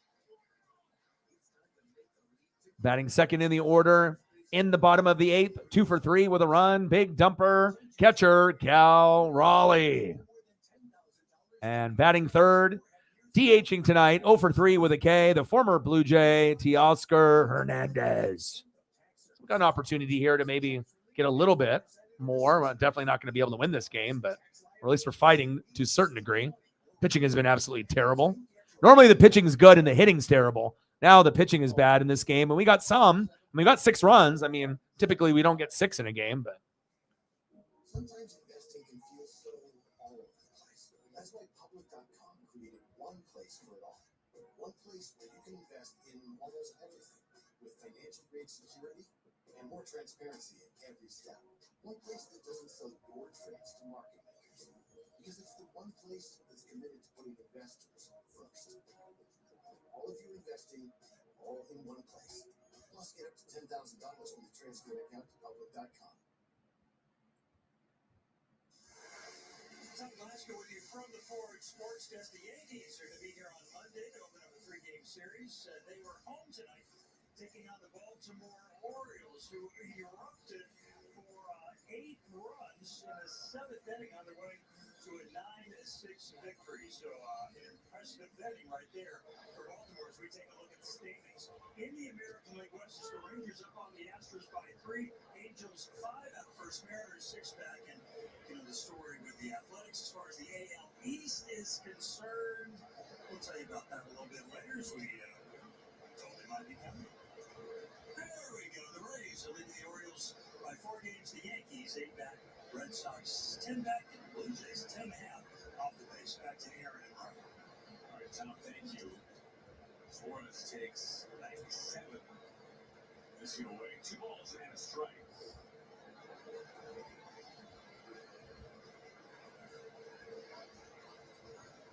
6 Pirates to open up this series. The short Cano out of first.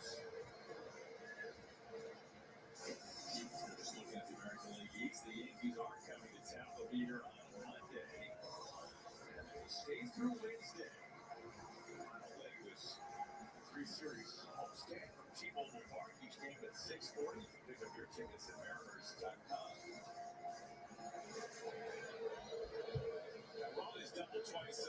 come on, Cal. 11-6 Pittsburgh, bottom of the 8th, 1 out. 1-0 count. 2 for 3, 2 doubles and a run for Big Dumper. Come on, baby.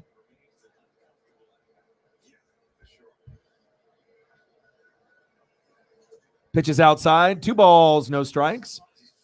237 average, 7 homers, and 24 ribbies. He had an injured thumb for a good chunk of the season, so his catching and hitting, hasn't been 100%. So I don't really, I give him a free pass because he hasn't been 100% healthy. But you don't really get a free pass for all the rest of the guys that should be doing better right now. Ty France, Julio, Suarez, Teoscar. I mean, these guys need to be better. We got to have a few of these guys over 300, and I just can't believe we don't even have one guy batting 300 for the team. But I mean, neither do the Pittsburgh Pirates. So I mean, it's not like we're the only team that doesn't have anyone batting 300. It's kind of scary to think how many teams don't have a guy batting 300, even though you have quality hitters that should be over 3. But it's been difficult this year for a lot of players.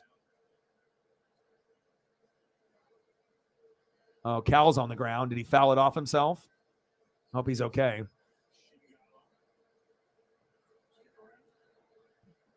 Come on, Cal. Are you okay? Let's see what happened here. I think he fouled it off himself. Oh, no. He swung and it hit. Fouled it off right off his foot. That's not going to feel good.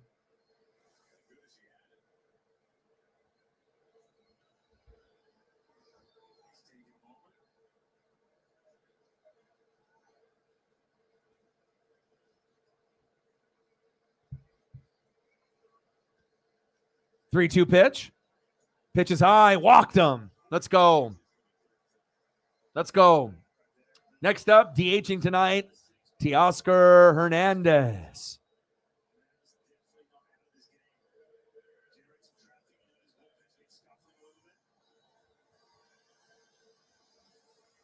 Come on, baby.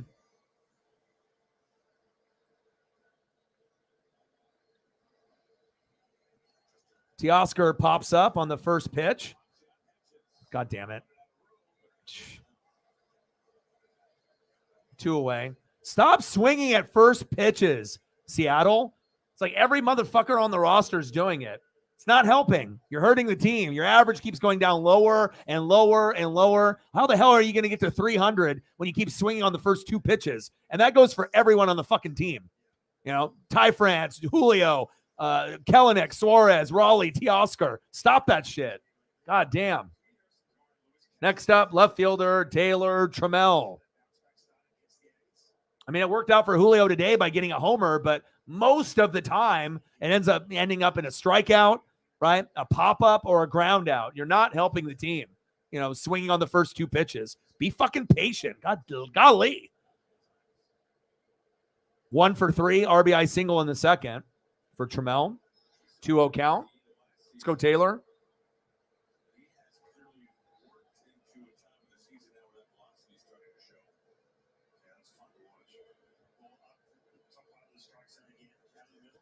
Grounder right up the middle. And they got him at first base. Motherfucker.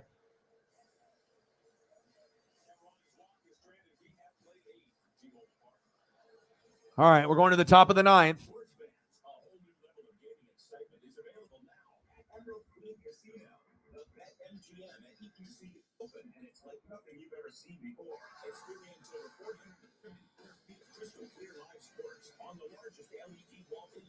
But at least it's a game where it's not like 1-0.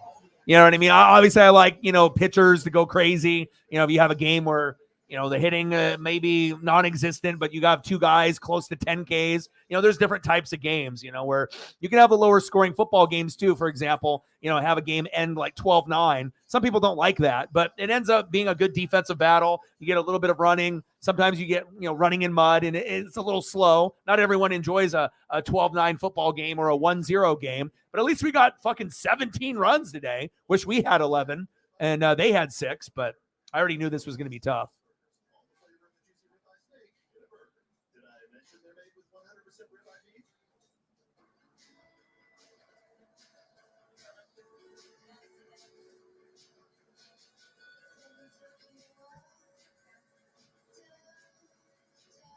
It's like, didn't I already see McCutcheon already? It's like, what the fuck's going on here?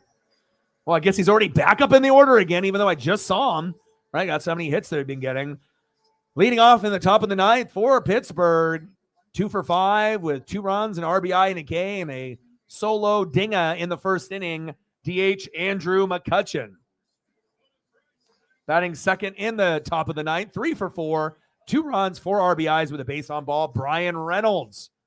And batting third, they said, fuck you, Connor Joe. You're 0 for 5. And they replaced you with Rodolfo Castro. I have to get a photo for him now. They're like, you're 0 for 5, bud. Enough of you.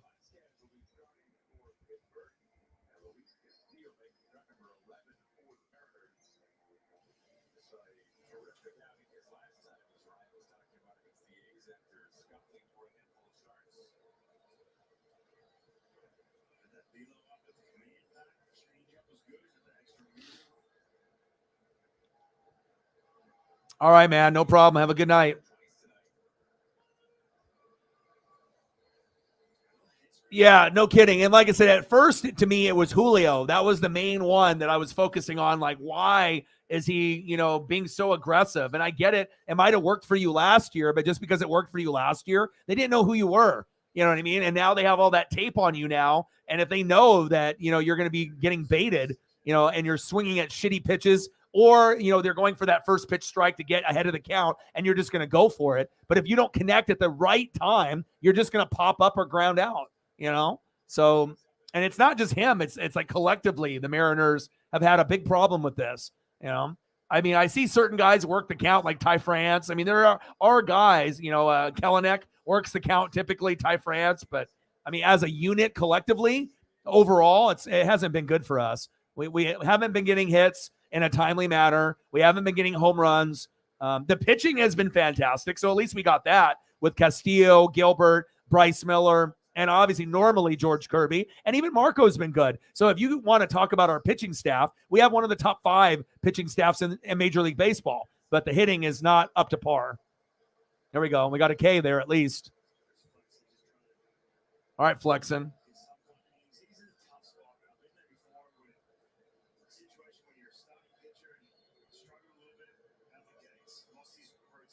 One away.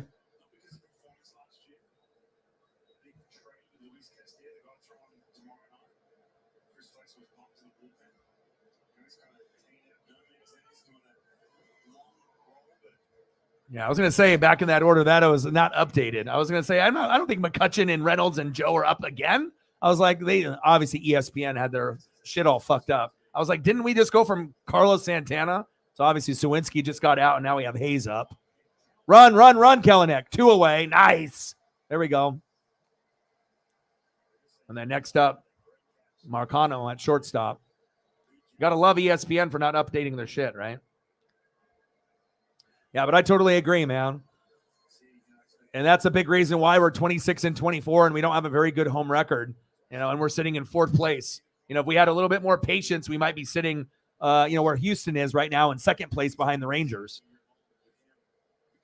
I mean, imagine if we had our top 6 guys batting 300, or at least 3 of them batting 300.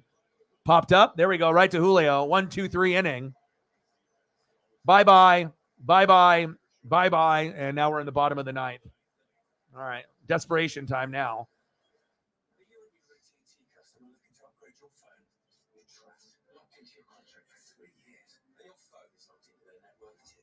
And normally if we get 6 runs, we're usually in the mix. 6 runs is typically good enough for us to win a game, but not when we're pitching is absolutely dog shit.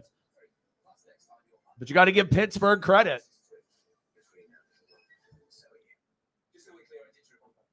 All right, we're going to the bottom of the 9th. No problem. We're only down by 5 runs, right? Easy.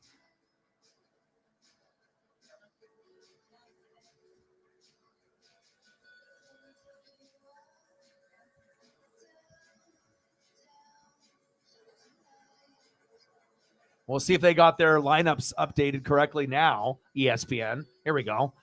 Leading off for the Mariners in the bottom of the 9th inning, 0 for 1 with 2 runs, 2 walks, and a K. Second baseman, Colton Wong. And we have been able to get rallies started off with Wong. We've been able to get runs twice with him getting on base with walks. So batting second in the order, 2 for 4 with 2 runs, 2 RBIs, and a homer, shortstop J.P. Crawford. And then batting third, 0 for 3, first baseman, who had 2 homers last night against the A's, Ty France. And I know we're going to lose, but it would be really nice if we could get this to like 11-8 instead of 11-6. I mean, a loss is a loss. I get it, but just to give us a little momentum as we go into tomorrow.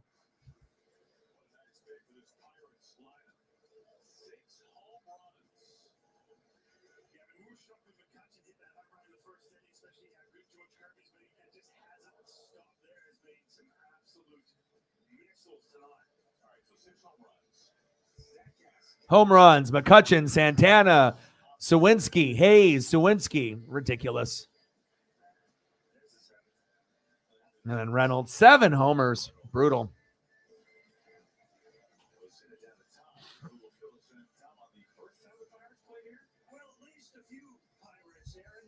All-Star Game flashback.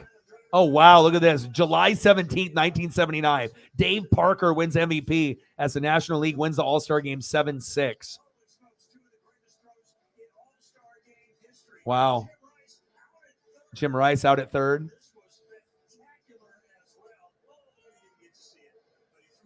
Was that in the Kingdome? I know we haven't really had too many All-Star games. Wow. Big swing and a miss, 0-2 count.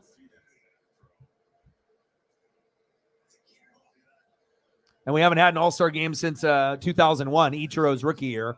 So I know it's going to be exciting, but it would be a lot nicer if Seattle was actually good this year while we're hosting, the All-Star game. So we could have had a few like France and Julio, Kalanick, and it's just not meant to be.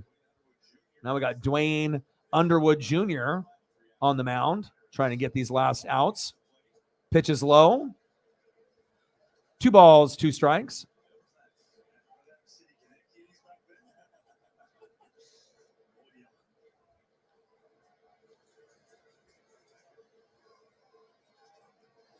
Little chopper. 1 away. Yeah, I mean, like I said, we'll see what happens tomorrow. Hopefully we can get some of our, wrestling people to come through and show some love. It'll be early, 10 a.m., and then we got NHL at 5, so that's 2 streams to maybe make up for tonight. And then we also got possibly NASCAR on Sunday, or if we decide to do something else. But, I mean, I just got to hope that we can, make things happen, so.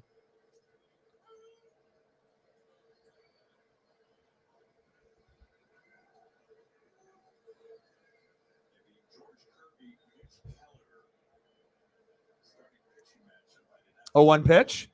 Pitch is inside. 1 ball, 1 strike. J.P. Crawford, 2 for 4, 2-run home run, a single, and 2 runs today. A good game for J.P. Just got to have the faith,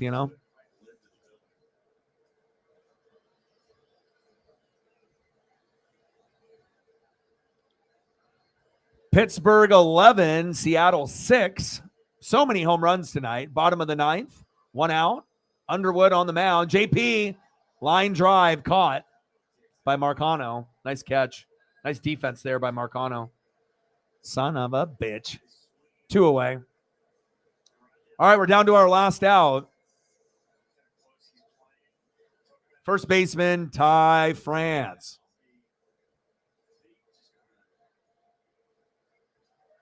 Let's go, Ty.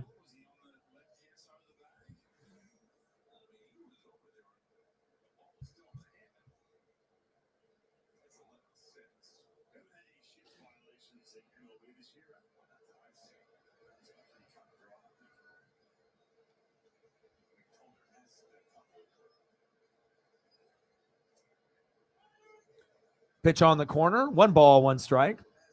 France 0 for 3, hit by a pitch in the 5th, right in the head. I don't think I've seen a guy get beamed so often in the last few games like Ty has. Chopped foul. 1 ball, 2 strikes.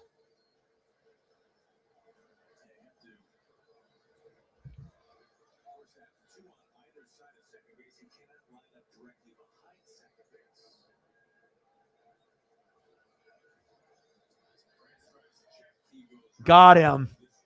And that's the end of the game. Final score, Pirates 11, Mariners 6. Brutal.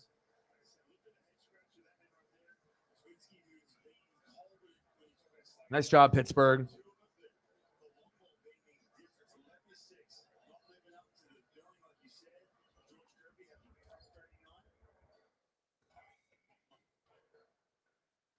And now the Pirates are doing the Mariner dance in front of us. Fuck out of here.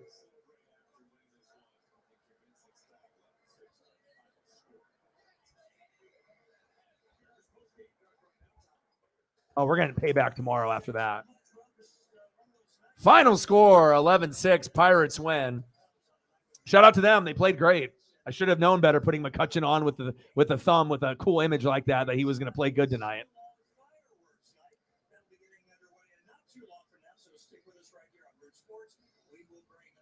All right, well, it's almost 10 o'clock here my time. We're just about at the 3-hour mark. If I didn't have to wake up so early to do the WWE stream at 10 a.m., I would say we could just keep going and grind it out. But, I mean, if people want to hang out for a little bit longer, we can. If we just want to call it a night, we can do that as well. Usually we'll kind of dip into food and other things at the end. But we are going to be doing 2 streams tomorrow. So I imagine us just calling it a night tonight would probably be okay. We're going to be doing WWE's pay-per-view in Saudi Arabia from 10 a.m. till probably like 1 or 2, probably like 1 o'clock, 1:30. Once that ends, we'll take a couple hours off. Then we're going to be doing the Dallas Stars and the Vegas Golden Knights at 5 p.m. Pacific time. We'll do that. That'll be another like 3 hours. And then on Sunday, probably the Coca-Cola 600 for NASCAR or another event. And we'll be watching multiple things. If we end up doing hockey, we'll follow basketball with the Heat and the Celtics matchup also. So we'll be watching multiple things at once. So what do we think, Sarah? Should we just call it a night at this point? I mean, sometimes we can end up, going a little bit longer, but since we are going to be doing 2 streams tomorrow, probably good just to get some rest, call it a night. No real reason to go for another 30 minutes or an hour if we don't really know who's going to be showing up or where we're going to be on the donos and whatnot. So I appreciate you and all the effort that you put in on every single day with me. Some days we have great days. Other days it's a little challenging, just like the Mariners tonight with their bats, a little bit of a challenging matchup. But I know that we'll be ready tomorrow, and hopefully they can get a dub on Pittsburgh. But you still got to give Pittsburgh credit. They did a fantastic job. So I love you guys, and I appreciate you guys very, very much. Thank you to everyone that donated. Thank you to everyone that commented, shared on the Twitter.